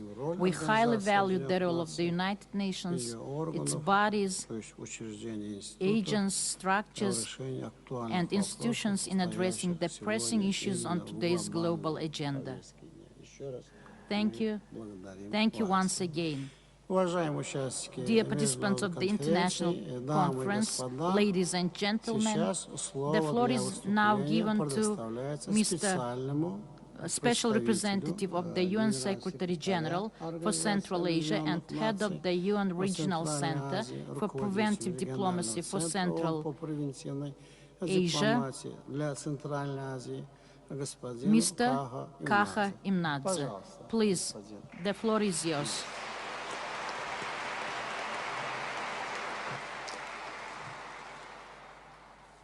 Your Excellency, National Leader of the Turkmen people and Chairman of Halk Maslahati of Turkmenistan, Mr. Gurbanguly Melekulevich Berdimuhamedov, ladies and gentlemen, distinguished participants and guests of the forum, it is indeed a great honor for me to address you today at this auspicious occasion. And at the outset, let me express my sincere gratitude to the leadership of Turkmenistan, to His Excellency President of Turkmenistan, and to the National Leader of Turkmenistan for today's opportunity, and join the previous speakers in congratulating Turkmenistan on this auspicious day. The date of today is not simply, its significance is not only because 30 years ago we, Turkmenistan, declared neutrality and United Nations granted this adopted resolution officially recognizing Turkmenistan's permanent neutrality, but because this decision set a unique precedent in the international practice, the first recognition of a state's neutrality in peacetime, which laid solid legal grounds for the development of the neutrality principles within the system of international relations. And the 30th anniversary of permanent neutrality of Turkmenistan coincides with the conclusion, as the pinnacle of it, of the International Year of Peace and Trust, which we are celebrating throughout this year, proclaimed again by the United Nations General Assembly at the initiative of Turkmenistan. And this symbolic coincidence once again underlines the country's consistent commitment to promotion of peace, trust, and sustainable development, and its contribution to the implementation of the Agenda 2030 for Sustainable Development and the Pact for the Future. Уважаемые участники форума, мы собрались в стране, где нейтралитет является не просто принципом внешней политики, а неотъемлемой частью национальной философии, глубоко укорененной в культуре, истории и традициях туркменского народа. В центральноазиатском контексте этот принцип созвучен идее Маслахата, Совета, коллективной мудрости и согласия, а также понятию тынчлик, мира и спокойствия как высшей общественной ценности. Именно такое понимание мира как результата диалога, взаимного уважения и баланса придает туркменской модели нейтралитета ее особое гуманистическое измерение. Опыт Туркменистана убедительно показывает, что нейтралитет earnestly demonstrates that neutrality is an active and responsible choice to serve as a bridge when divisions grow, to create space for dialogue when mistrust deepens, and to promote peace precisely when the global situation is becoming increasingly tense. It reflects a conscious commitment to peaceful dialogue, humanitarian engagement, and multilateral solutions. The United Nations Secretary-General has repeatedly emphasized in his statements that the United Nations was created to save succeeding generations from the scourge of war, and that today the world must once again return to the fundamental principles of the UN Charter, the dialogue, respect for international law, and collective responsibility for the maintenance of international peace and security. He has underscored that lasting peace cannot be achieved through force alone, and that only diplomacy, trust, multilateralism, and cooperation can deliver sustainable results. In this context, the role of neutral states as mediators and stabilizing factors in international affairs acquires a particular importance. Over the 3 decades, Turkmenistan has demonstrated in practice the effectiveness of its model of positive neutrality. The country has repeatedly provided its neutral territory for key international negotiations, including the inter-Tajik peace process of the 1990s, which culminated in the signing of the General Agreement on the Establishment of Peace and National Accord in 1997, as well as the United Nations facilitated 6+2 and 6+3 meetings on the Afghan settlement in 1999-2000. Turkmenistan has significantly contributed to the shaping of Central Asia as a zone of peace, trust and cooperation, actively promoting initiatives on establishing a nuclear weapon-free zone and on developing major infrastructural projects, the TAPI gas pipeline, the TAP power transmission lines, and the north-south and east-west transport corridors which strengthen regional connectivity. In August 2025, the successful hosting of the 3rd United Nations Conference on Landlocked Developing Countries in Avaza National Tourist Zone and the adoption of Avaza Declaration with its 10-year program of action on connectivity and sustainable trade once again displayed Turkmenistan's active and responsible role in the global sustainable development agenda. Dear colleagues, Turkmenistan's neutral status also served as a determining factor for opening the United Nations Regional Center for Preventive Diplomacy for Central Asia in Ashgabat back in 2007, the first UN instrument of this kind for conflict prevention at the regional level. The center's initiatives are aimed at strengthening trust among the Central Asian states, facilitating dialogue on transboundary water resources, energy and connectivity, countering terrorism and extremism, and responding to the impacts of climate change and other common security challenges. For many years, the center has served as a neutral platform for regular consultations among the 5 countries of the region, and its location in Ashgabat represents an international recognition of the role of Turkmenistan's neutrality as a practical instrument of preventive diplomacy. The United Nations highly values contribution of the government of Turkmenistan to promoting peace, trust, and preventive diplomacy, and exercises its confidence that the partnership between Turkmenistan and United Nations Regional Center for Preventive Diplomacy for Central Asia will continue to strengthen in the interest of peace, stability, and prosperity in the entire region. Today we have heard a number of very important and interesting ideas and practical suggestions that came in the statements of President of Turkmenistan and your statement, national leader, including the University of Peace and Neutrality, and a number of other ideas, and we stand ready to work closely with you to implement them. Once again, let me congratulate you, the leadership of Turkmenistan, the entire Turkmen people on this auspicious occasion, and wish all of us continuous success. I thank you.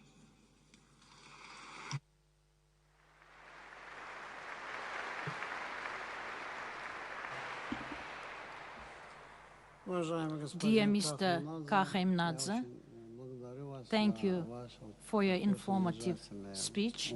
The issues you highlighted are highly relevant, especially in the current period. In this context, I'm confident that the UN Regional Center for Preventive Diplomacy for Central Asia, under your leadership, whose headquarters is located in Ashgabat, will continue to actively promote initiatives aimed at strengthening peace and security in our region and in the adjacent areas. We highly value the Center's practical contribution and intend to actively support the full range of activities carried out within the Center's mandate. Thank you once again. Thank you. Dear participants on the International Conference, ladies and gentlemen, and now the floor is given to His Excellency, the Secretary General of the Organization for Security and Cooperation in Europe, Mr. Feridun Hadi Sinirlioglu. Please, Mr. Sinirlioglu, the floor is yours.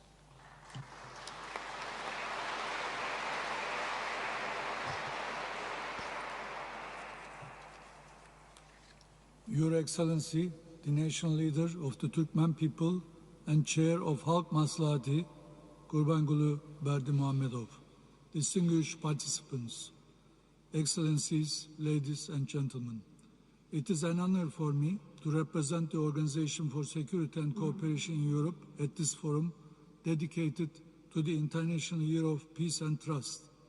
It is a particular privilege to join you during my first official visit to Central Asia in my current capacity as Secretary General of the OSCE. I congratulate Turkmenistan for the impressive program of year-long activities to mark the 30th anniversary of the adoption of the United Nations General Assembly resolution on Turkmenistan's permanent neutrality. We also celebrate the International Year of Peace and Trust. Today's event is testament to Turkmenistan's long-standing commitment to promoting international dialogue on vital matters relating to international peace and security. I applaud this commitment to dialogue. This is a principle that also lies at the very heart of the OSCE. Since 1992, Turkmenistan has been a key participating state of the OSCE. Through the work of the OSCE Center here in Ashgabat, we have developed a broad program of cooperation. I wish to thank all of the countries in the region represented here today for their continued dedication to the OSCE. Excellencies, ladies and gentlemen, the overarching theme of peace and trust is central to the mandate of the OSCE and to our founding document, the Helsinki Final Act. We marked its 50th anniversary this summer. The founding fathers and mothers of the OSCE's predecessor, the CSCE, believed that sustainable peace and security must rest on three pillars: politico-military, economic and environmental, and the human dimension. As the OSCE region today is buffeted by conflict, I am convinced that these three pillars should remain our foundation, and that security cannot and will never be guaranteed by military capabilities and deterrence alone. Peace must also be ensured through cooperation, which requires dialogue to reduce risks, to manage crises, to ensure military transparency, verification mechanisms, and arms control. This is a key message that I reiterated just last week in Vienna at the OSCE Ministerial Council. The living legacy of Helsinki is that even at times of great tension, dialogue is always possible and should always be possible. The countries of Central Asia are, I believe, emblematic of this approach. They are countries that work closely together, practicing dialogue on a daily basis.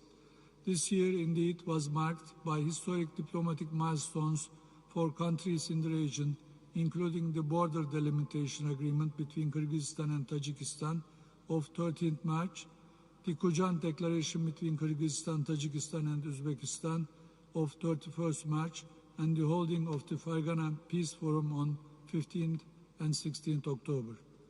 I hope today's forum will echo that message.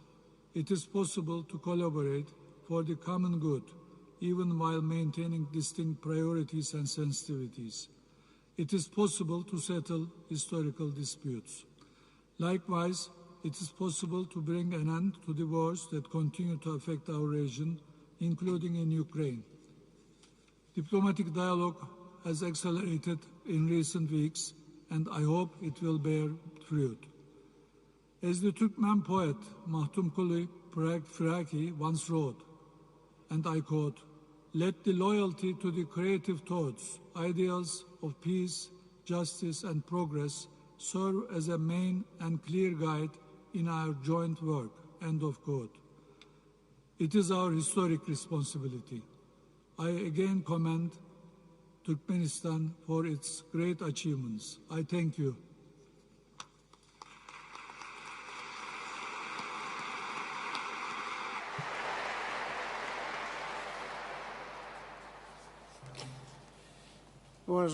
Dear Mr. Feridun Hadzi Sinirlioglu, thank you for your substantive statement.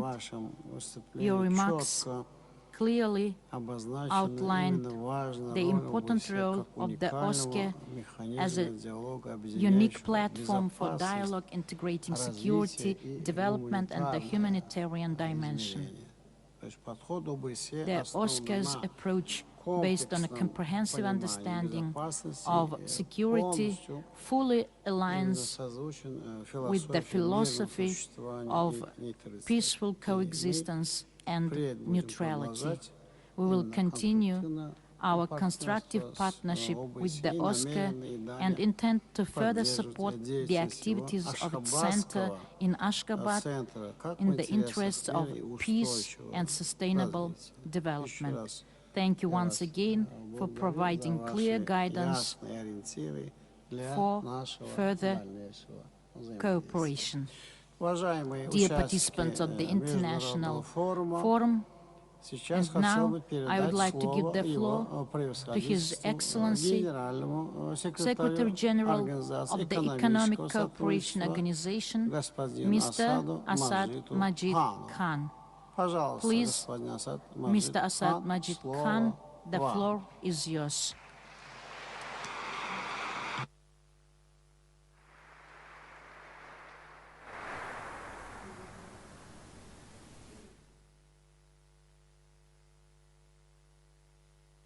This one. Okay, thank you. His Excellency Gurbanguly Berdi Muhammadov, National Leader, Chairman of the People's Council of Turkmenistan, esteemed guests, good morning, very good afternoon. It is a great honor for me to be part of this important international forum, joining leaders from around the world to celebrate the 30th anniversary of the adoption of UNGA resolution on Turkmenistan's permanent neutrality. Over the years, this status has been reaffirmed by 2 subsequent UNGA resolutions, demonstrating the enduring confidence of the international community in Turkmenistan's principled and forward-looking policy of positive neutrality. This day, we also celebrate the International Day of Neutrality declared by the UN through a resolution adopted in February 2017. This year also assumes added significance as the UNGA also proclaimed 2025 as the year of peace and trust, recognizing trust as the foundation of international stability and cooperation while welcoming the convening of this forum by Turkmenistan. Distinguished guests, Turkmenistan's positive neutrality is centered on promoting goodwill, partnership, and constructive engagement with every country. This concept not only reflects the vision that Turkmen leadership had for their country, but is a national priority that has influenced and shaped Turkmenistan's foreign policy choices under the national leader, His Excellency Gurbanguly Berdi Muhammadov, and the Honorable President Sardar Berdi Muhammadov. The spirit of what Turkmenistan seeks to achieve through its position as a permanently neutral state is in fact very close to the idea of cooperation and collaboration that brought together the ECO member states, originally as RCD in 1964, making it a pioneer in regional development cooperation in Asia with exclusive focus on economic issues.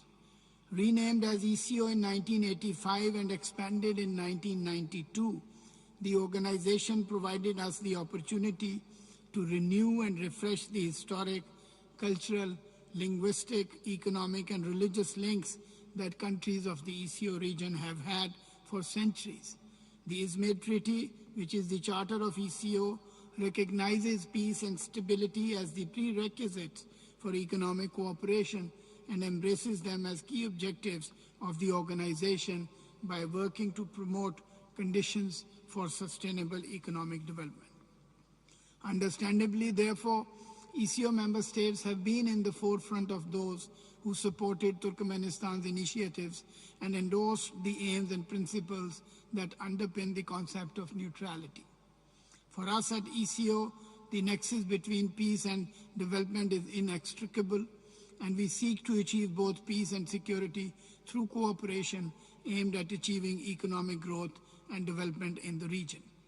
Excellencies, our ability and effectiveness in securing closer and deeper trade and transport integration, tourism and investment promotion, achieving food security, combating climate change, and protecting environment in the region depends on how far we have succeeded in fostering an atmosphere of mutual trust, respect, and willingness to learn and help each other. This is the essence of what brought us together as a regional cooperation organization in the first place, and remains the basis of our continued existence as an intergovernmental organization. Turkmenistan has not only fully embraced and imbibed the spirit of this concept, but has taken practical and proactive steps to foster an atmosphere of trust and cooperation, both bilaterally and regionally, under the auspices of ECO. Distinguished participants, in an increasingly fragmented world where we are witnessing growing unilateralism and reliance on hard power rather than dialogue and engagement, weaponization of trade and financial systems, and prioritization of narrow national interests over collective good, the principles and purposes of this conference, particularly its focus on peace through trust building, becomes ever more relevant and much needed today. This conference, therefore, provides us a good opportunity to reaffirm our commitment to a value and rule-based global order, to renew and refresh our embrace of the principles of the UN Charter, to recognize and accept the nexus between peace and development, and to recommit to dialogue for strengthening trust and understanding among nations. At ECO, we consider Turkmenistan an invaluable member that has consistently and significantly contributed to the work and success of the organization. With its strategic location, rich energy resources, immense connectivity potential, and above all, political will at the highest level, Turkmenistan has consistently demonstrated its leadership and resolve to promote good neighborliness for trade expansion, transport connectivity, and environment protection, not only within ECO, but also on the global stage. Honorable guests, Turkmenistan's commitment to dialogue and collaboration in pursuit of peace and sustainable development is widely recognized. Its role as a provider of good offices and as a mediator in regional and international crises has made Turkmenistan a trusted partner and a center for dialogue and cooperation. Today, as we celebrate the International Day of Neutrality and the 30th anniversary of the permanent neutrality of Turkmenistan, let us reaffirm our shared commitment to the values of peace, cooperation, and sustainable development. Together, we can build a peaceful, prosperous, and sustainable future. In conclusion, let me extend my profound gratitude to the government and the people of Turkmenistan for the warm hospitality and excellent organization of this important conference in the beautiful and serene capital of Ashgabat. Turkmenistan has always been a gracious host, and today is no exception. Thank you for your kind attention.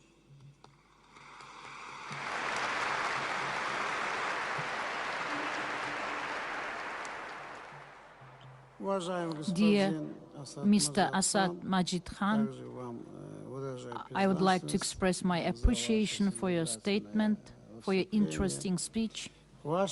Your remarks reflected once again the growing importance of economic interconnectedness as the foundation for peace and partnership.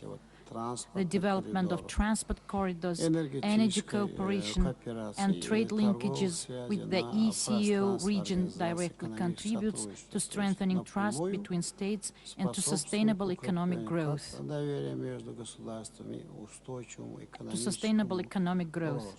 And I would also like to underline the significance of the ECO's position on the role of neutrality and dialogue as the basis for peaceful and progressive development of our region. Once again, thank you for your speech. Dear participants of the International Forum, ladies and gentlemen, now the floor is given to Her Excellency, UN Under-Secretary General, Executive Secretary of the UN Economic Commission for Europe, Ms.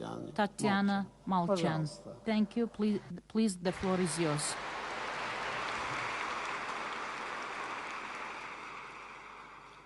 Your Excellency, National Leader, Chairman of the People Council of Turkmenistan, distinguished Gurbanguly Berdimuhamedov. Ladies and gentlemen, dear colleagues, it is an honor to join you in Ashgabat for this high-level forum for the International Year of Peace and Trust. From the outset, I would like to thank the leadership and the people of Turkmenistan for the warm hospitality and for their engagement with the United Nations. This year, we mark the 30th anniversary of the Day of Neutrality of Turkmenistan.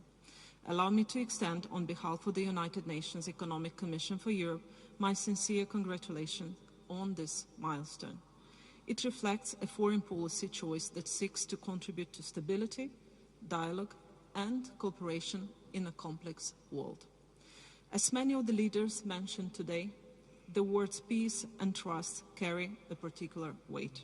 Across the globe and in the UNECE region, we are witnessing conflicts, geopolitical fractures, and an erosion of confidence between states.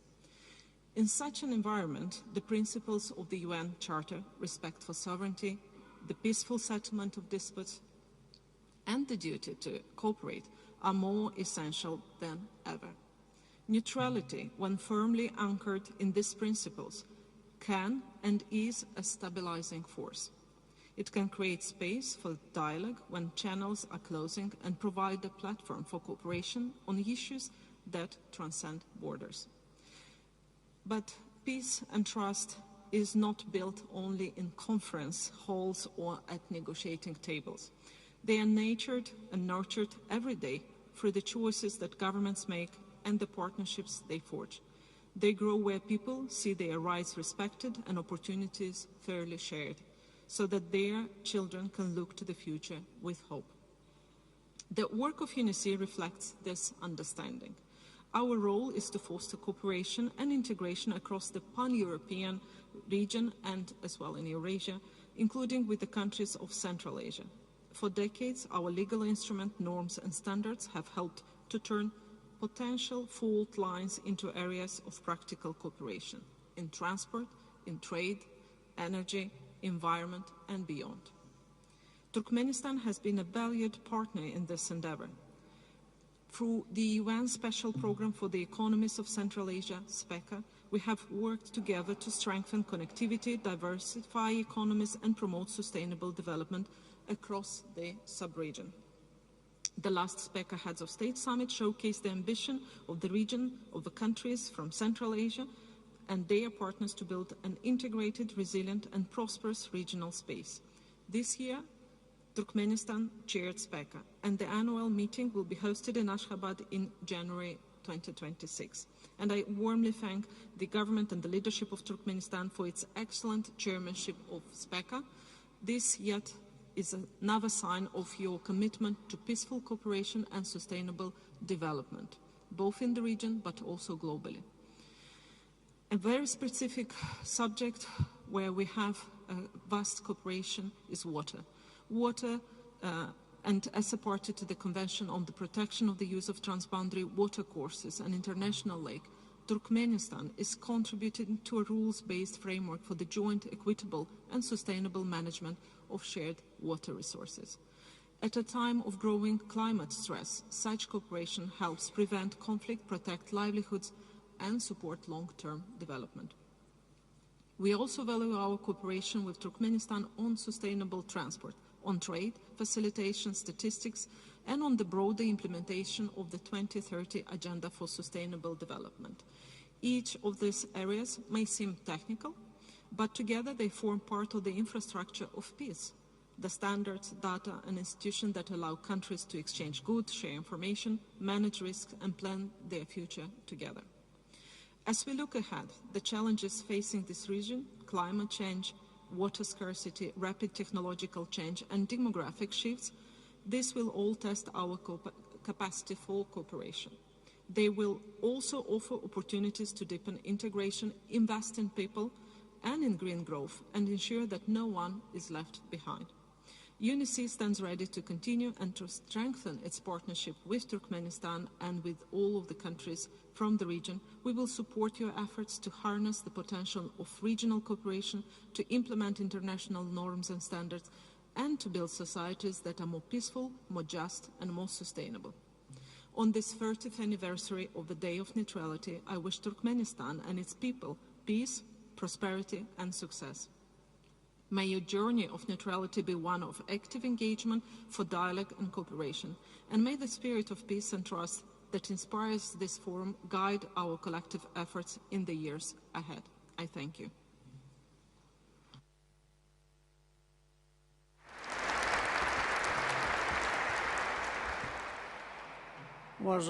Dear Ms. Tatiana Molchan, thank you for your substantive statement. Your remarks convincingly demonstrated that sustainable development is, above all, coherence of actions and approaches. Turkmenistan, being one of the first countries in the world to introduce systemic mechanisms for the implementation of sustainable development goals, makes a significant contribution to the advancement across the UNECE region.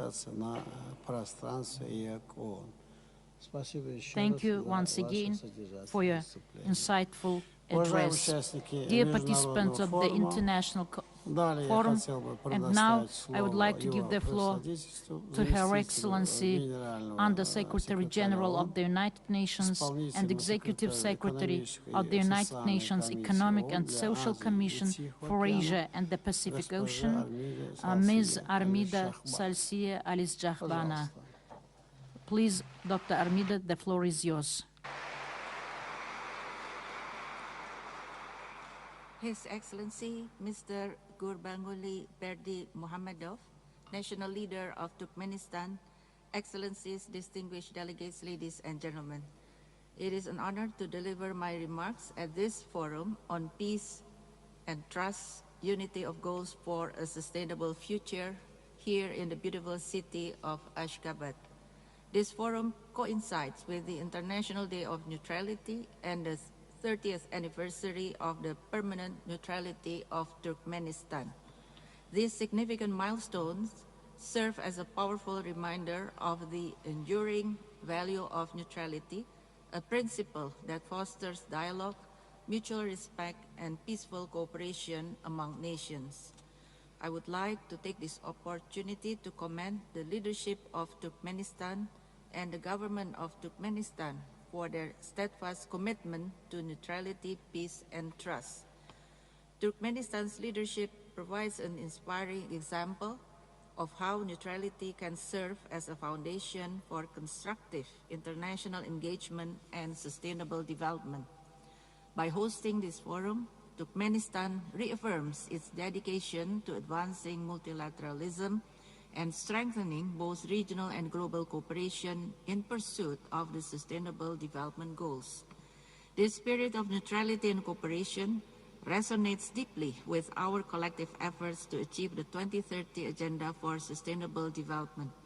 Without peace and trust, progress towards inclusive and resilient societies cannot be sustained. At the 9th North and Central Asia Multi-Stakeholder Forum on SDGs, held earlier this year in Almaty, we reaffirm that the attainment of internationally agreed development goals is only possible through cooperation. The Awaza Political Declaration, adopted at the 3rd UN Conference on Landlocked Developing Countries, underscored our collective commitment to implementing the 2030 Agenda, with particular attention to the unique challenges faced by landlocked developing countries. Today, as we convene in Ashgabat, let us build on this momentum. I firmly believe that neutrality fosters friendly and mutually beneficial relations between countries, promoting global peace and security. Neutrality and trust are not abstract concepts. They are tangible principles that encourage sub-regional, regional, as well as international cooperation. In this regard, we are a strong partner of Turkmenistan, facilitating sub-regional cooperation in North and Central Asia, as well as throughout Asia and the Pacific. We have identified 5 key priorities that require advanced regional and sub-regional cooperation to achieve our shared agenda for sustainable development. The first one is on water and climate. We must urgently address water scarcity, glacial retreat, and the sustainable management of transboundary water resources. These challenges are deeply interconnected with climate impacts and require collective solution. Second is on the imperative of or importance of energy access. Equitable access to affordable and sustainable energy remains essential. The water-energy nexus in Central Asia offers tremendous opportunities to expand renewable energy and accelerate the clean energy transition. Third, the imperative of infrastructure and innovation. Building and upgrading connectivity infrastructure while fostering sustainable industries and innovation ecosystems will enable deeper integration into global value chain. Fourth, on sustainable cities.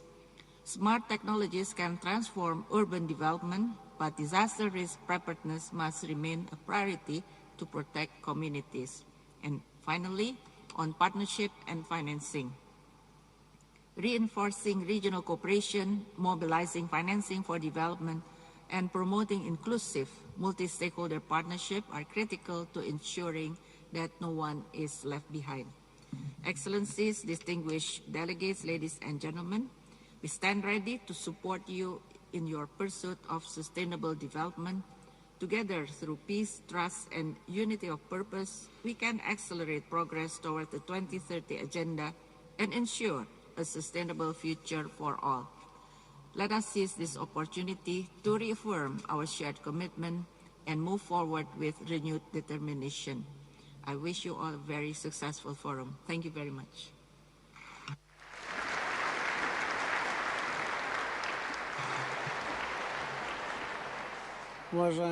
Dear Dr. Armida Salsiach Alisjahbana, I express my appreciation for your interesting remarks, for your interesting speech.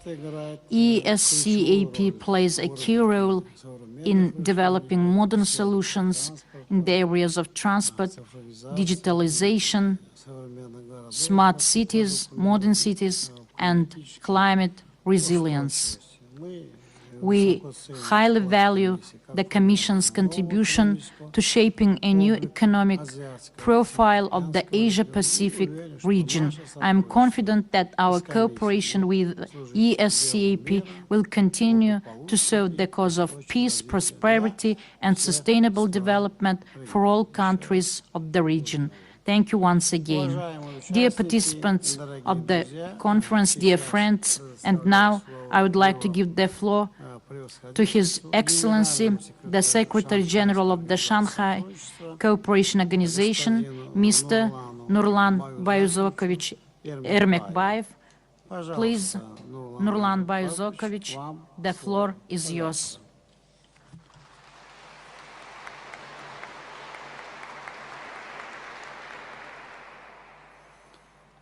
Your Excellency Gurbanguly Melikulevich, distinguished heads of the delegations, distinguished participants of the forum, I express my deep appreciation to the chairman of the Halk Maslahat of Turkmenistan, His Excellency esteemed Gurbanguly Melikulevich Berdimuhamedov, and to the Cabinet of Ministers of Turkmenistan for invitation and the excellent organization of the Forum of the International Year of Peace and Trust. I would like to join previous speakers in sincerely congratulating the brotherly people of Turkmenistan on the anniversary of the country's permanent neutrality. Holding this forum in the beautiful capital of neutral Turkmenistan reflects the impressive achievements of the Turkmen people in socio-economic development and the country's significant contribution in joint efforts to strengthen peace and stability. Distinguished participants of the forum, the SCO member states were among the first to recognize Turkmenistan's neutral status and have consistently supported the initiatives of this brotherly state aimed at strengthening peaceful and trust-based global dialogue. In this regard, I would like to particularly note the adoption of last year the initiative of Turkmenistan of the UN General Assembly resolution proclaiming 2025 as an International Year of Peace. On the 1st September 2025, in the Tianjin Declaration, the heads of state of SCO member states reaffirmed their readiness to steadily deepen cooperation for the sake of security, stability, sustainable development of our region.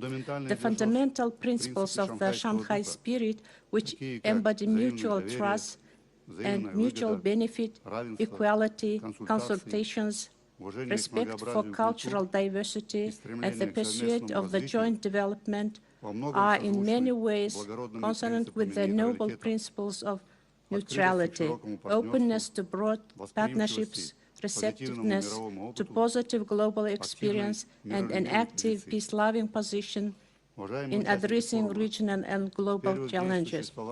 Distinguished participants of the forum, since its inception of SCO was sought the broadest cooperation with all those who value peace and sustainable development. We attach exceptional importance to close cooperation with the United Nations and other international organizations and countries that share our common values. Further strengthening and developing international cooperation with neutral Turkmenistan remains one of the priority areas of SCO's work.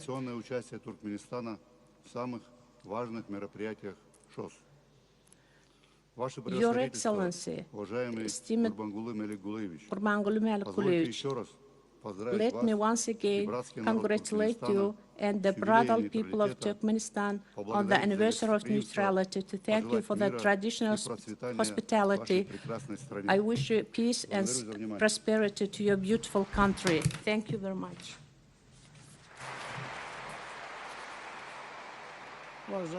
Dear Nurlan Bayuzakovich, as is well known, Turkmenistan's participation in SCO's summits as an honorary guest has become a long-standing good tradition. We value the role of the Shanghai Cooperation Organization in the continental and global processes, as well as its contribution to shaping balanced system of the modern international order. Thank you once again. Dear participants of the International Forum, ladies and gentlemen, and now the floor is given to His Excellency, the Under-Secretary General of the United Nations, Associate Administrator of the United Nations Development Program, to Mr. Haoliang Xiu. Please, the floor is yours.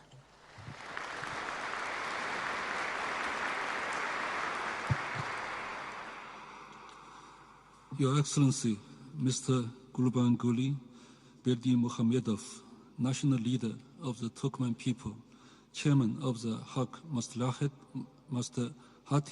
of Turkmenistan. Your Excellency, Mr. Serdar Berdimuhamedov, President of Turkmenistan. Excellencies, ladies and gentlemen, on behalf of the United Nations Development Programme, I'm pleased to join this important international forum, marking the conclusion of the International Year of Peace and Trust and the 30th anniversary of Turkmenistan's permanent neutrality. Allow me to extend our warm congratulations to the government and the people of Turkmenistan on these significant milestones. Turkmenistan's initiative on proclaiming 2025 as the International Year of Peace and Trust has resonated strongly at a moment when multilateralism is under strain and the trust is in short supply. The year reminds us that peace is a collective choice. Humanity's security and prosperity depends on our ability to cooperate and to address challenges not as isolated actors, but as partners with shared responsibilities. In this spirit, UNDP is honored to support governments and communities on building the foundations of lasting peace. Across 170 countries and territories, UNDP helps advance inclusive governance, access to justice, responsive institutions, and the resilience to shocks. Peace begins long before crises erupt. It takes root in communities that feel heard and in systems that reduce inequalities and in opportunities that give young people a stake in their future. As the UN's technical lead on socio-economic recovery in crisis contexts, and as the largest implement of the UN's Peacebuilding Fund, UNDP is committed to supporting peace and trust through tangible initiatives, drawing on experiences from this region and beyond. Allow me to share just a few examples. In Central Asia, UNDP works with governments to promote resilient communities and address the root causes of violent extremism, empowering young people to contribute to their community's sustainable development. In the Western Balkans, UNDP helped establish the Regional Youth Conference Office, a youth-led platform promoting cross-border exchanges and reconciliation, building bridges in a region historically marked by division. And across Africa's Sahel region, shrinking water resources, degrading ecosystems, and climate-driven livelihood pressures contribute to displacement and instability.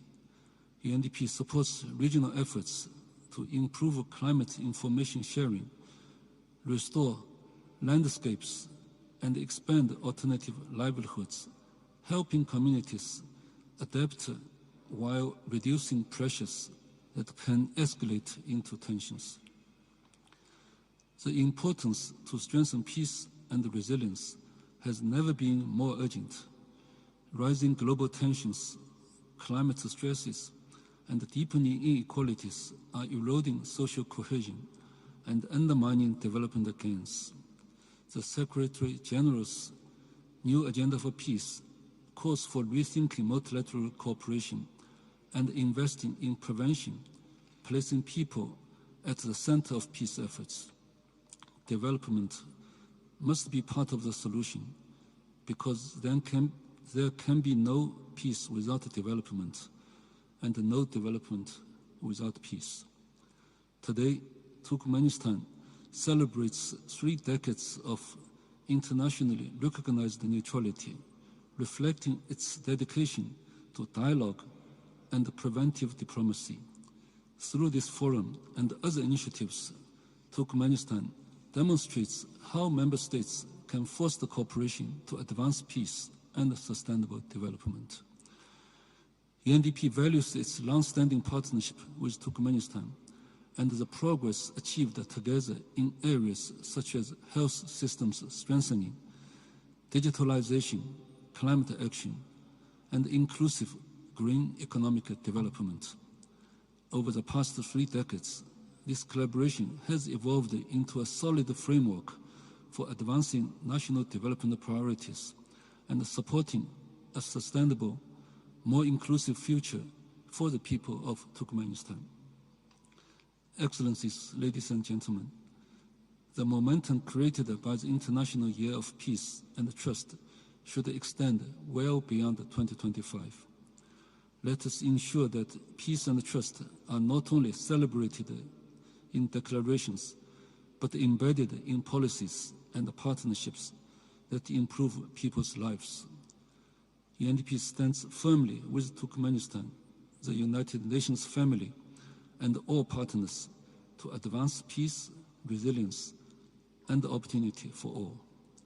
In conclusion, allow me to say in Turkmen, Betrapluk, Bayram Mungas, Gutli Bolsun. I congratulate you on the Neutrality Day. Thank you very much.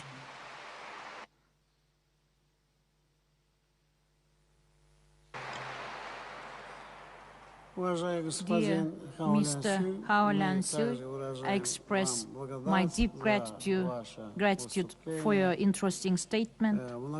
The long-standing, fruitful partnership between Turkmenistan and UNDP serves as an example of effective international cooperation in the areas of institutional reform, digitalization, and socio-economic development. We highly value the practical focus of UNDP projects and are confident that further cooperation will help create the conditions for sustainable development in line with the country's priorities reflected in the recently approved UNDP country program for 2026-2030.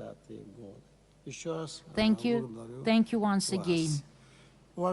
Distinguished participants of the International Forum, ladies and gentlemen, and now the next floor is given to His Excellency, Deputy Director General of UNESCO, Mr. Sintsui. Please, the floor is yours.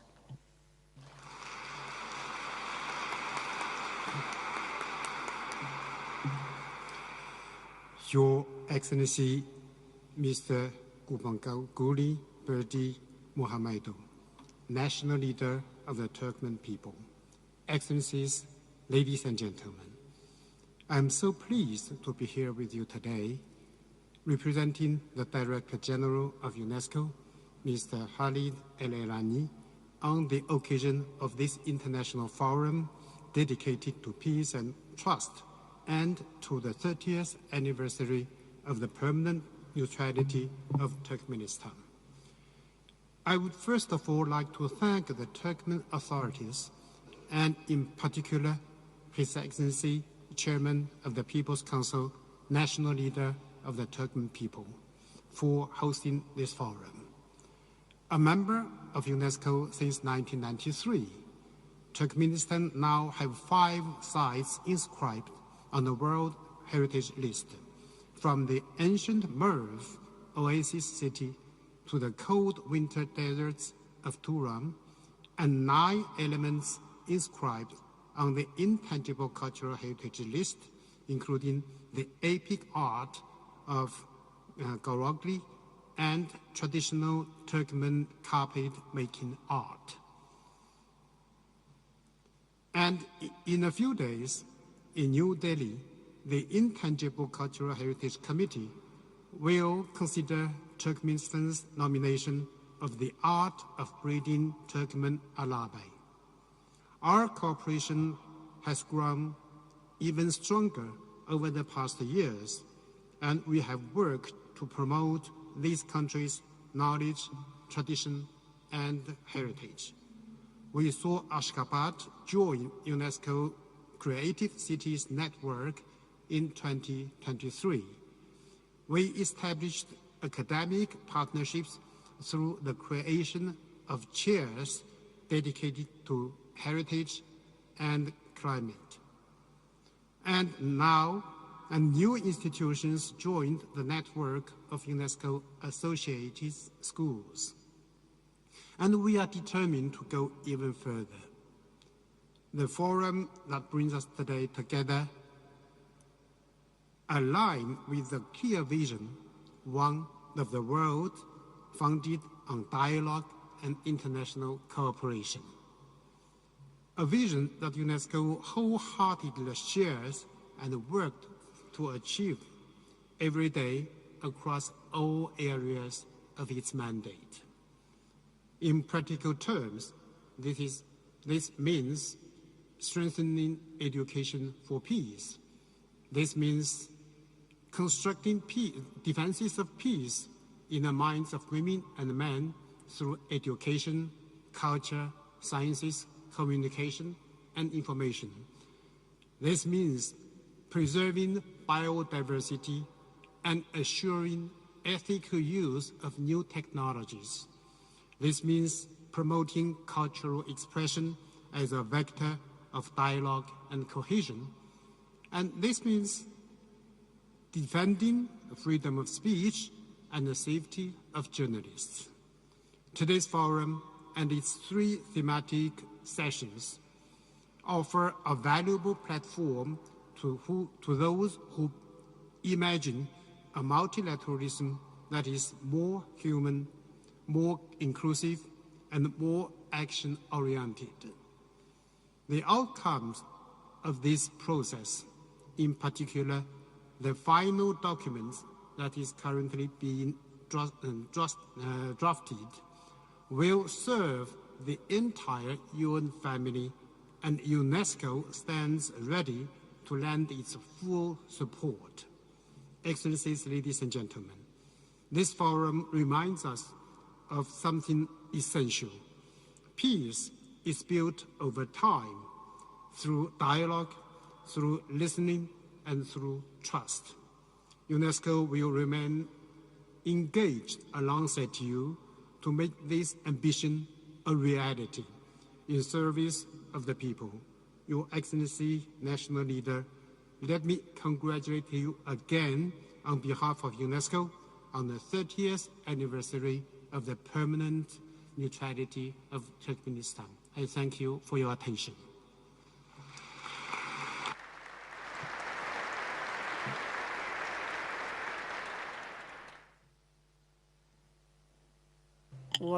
Dear Mr. Sin Tsui, I would like to express my deep gratitude to you for your interesting speech. The guidelines you highlighted demonstrate the international community's commitment to strengthening trust, promoting a culture of peace, and creating favorable conditions for sustainable development.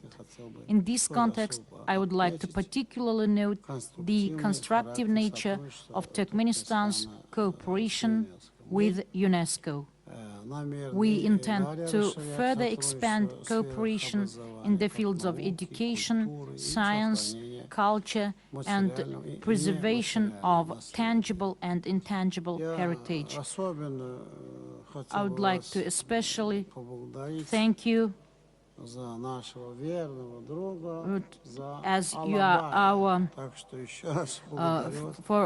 on behalf of our friend, for our alibi. Thank you once again for your interesting speech. Dear participants of the forum, ladies and gentlemen, let me give the floor to His Excellency, to the Director General of the Islamic World Educational, Scientific and Cultural Organization, Mr. Salem bin Mohammed Al Malik. Please, the floor is yours.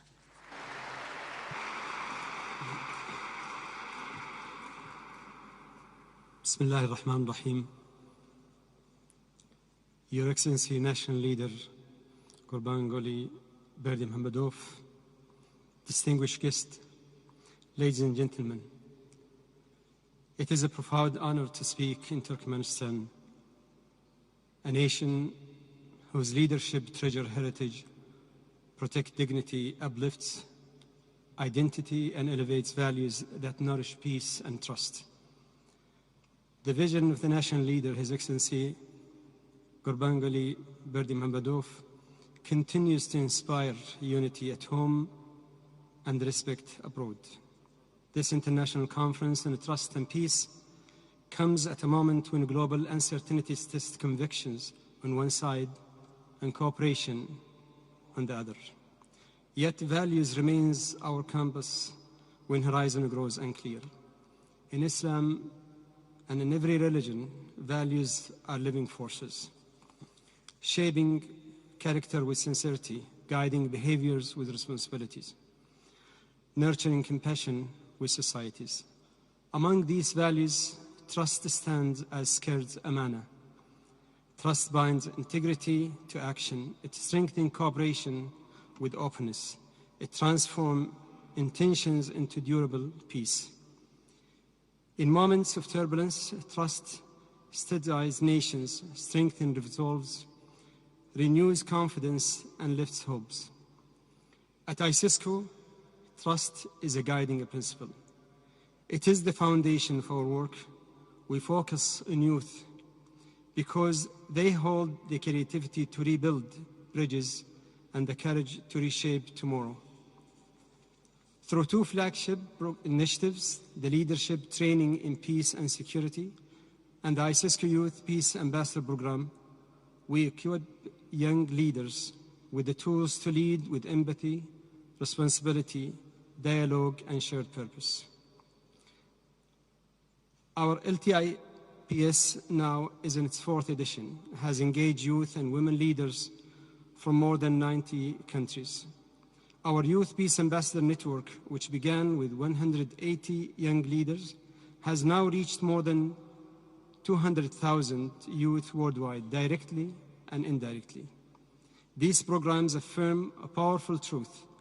When trust is cultivated in young minds, peace becomes a lived reality. This commitment reflects a broader ICESCO vision we call civilization diplomacy, an approach that sees culture as a bridge rather than barriers, and diversity as a source of enrichment rather than division.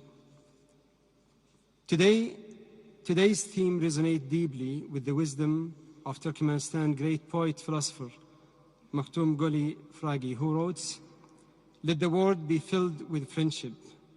Let enmity vanish among mankind." This timeless message is more than a poetry.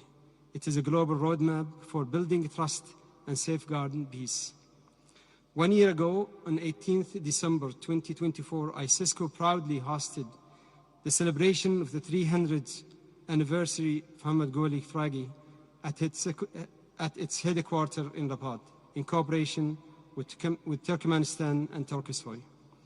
We honored him because his voice transcends centuries, reminding humanity that trust is a moral duty and peace a collective achievement.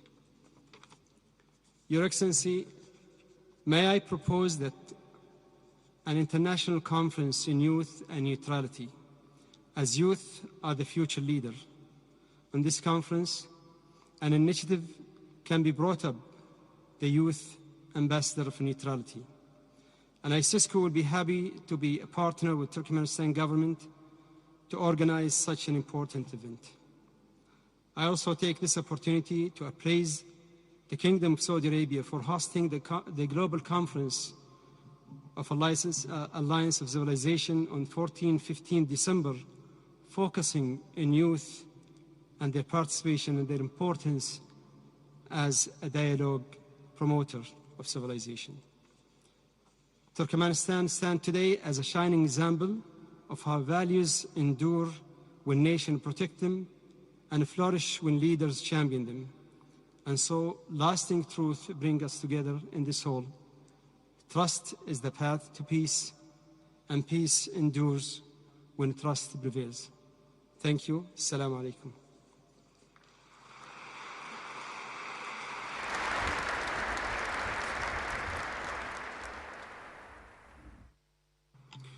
Dear Mr. Salem bin Mohammed Al-Malik,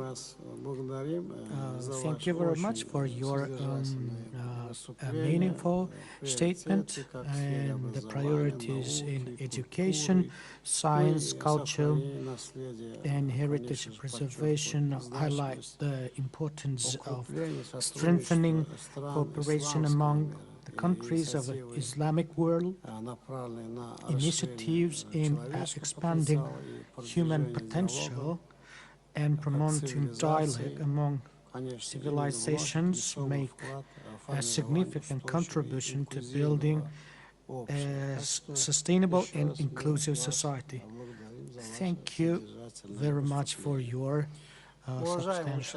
substantive statement.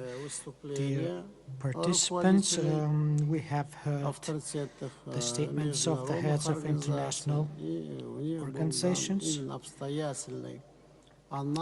These statements provide an in-depth analysis of international cooperation and at the present stage, and emphasized its importance in consolidating multilateral efforts of the global community to strengthen peace and trust. Distinguished participants, we are finalizing our work. That is the forum, which is dedicated to International Year of Peace and Trust and the International Day of Neutrality and the 30th anniversary of Turkmenistan's neutrality. This meeting featured important ideas and concepts, valuable assessments and proposals that will undoubtedly receive due support and understanding and will be applied in real political, diplomatic work in cooperation with partnership among states, as well as in the activities of international associations and organizations. The uniqueness of this forum lies in its openness and in the participants' readiness to jointly seek solutions to the most important issues of our time, their ability to perceive different viewpoints, and their respectful attitude to the arguments and positions of others.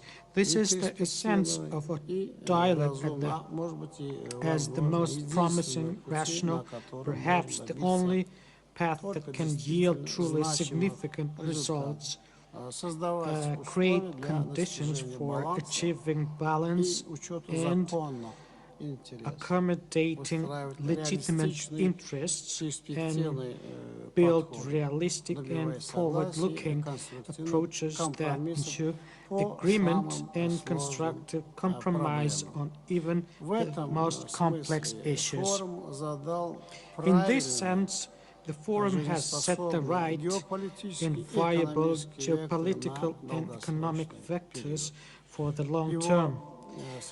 Its content and messages are oriented toward the future, toward broad horizons of strategic planning, defining priorities, and conducting orderly, systematic analysis of global trends in politics, the economy, social and humanitarian spheres, and a wide range of sustainable development topics.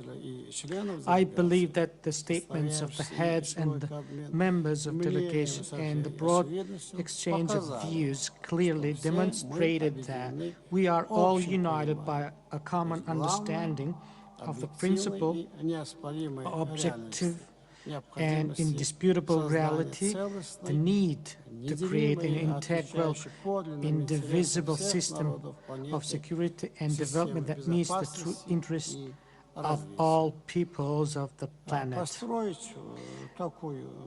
Building such a system is possible under one fundamental condition, that is goodwill, mutual trust, and high sense of responsibility for the fate of the world. The aspiration to affirm these principles and turn them into a defining factor of global politics inspired the initiative to declare 2025 the International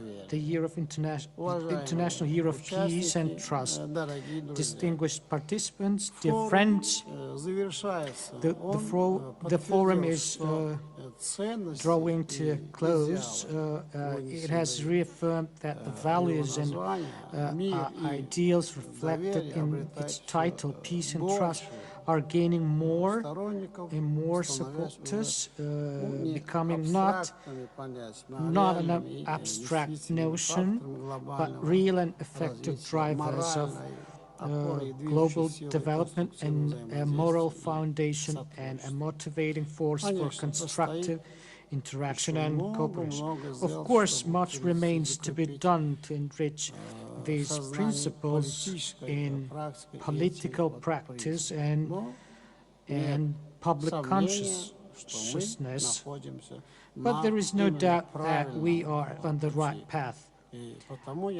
And that's why I'm convinced that the Ashgabat Forum and the constructive momentum it has generated will contribute to further fruitful joint work and produce tangible results in the interest of peace and progress for humanity. Once again, on behalf of the President and the people of Turkmenistan, I express my sincere gratitude to all delegations for their participation, their substantive statements, and their initiatives. I also congratulate you on the holiday, the International Day of Neutrality, and the upcoming New Year 2026. I wish you all sound health and new successes. We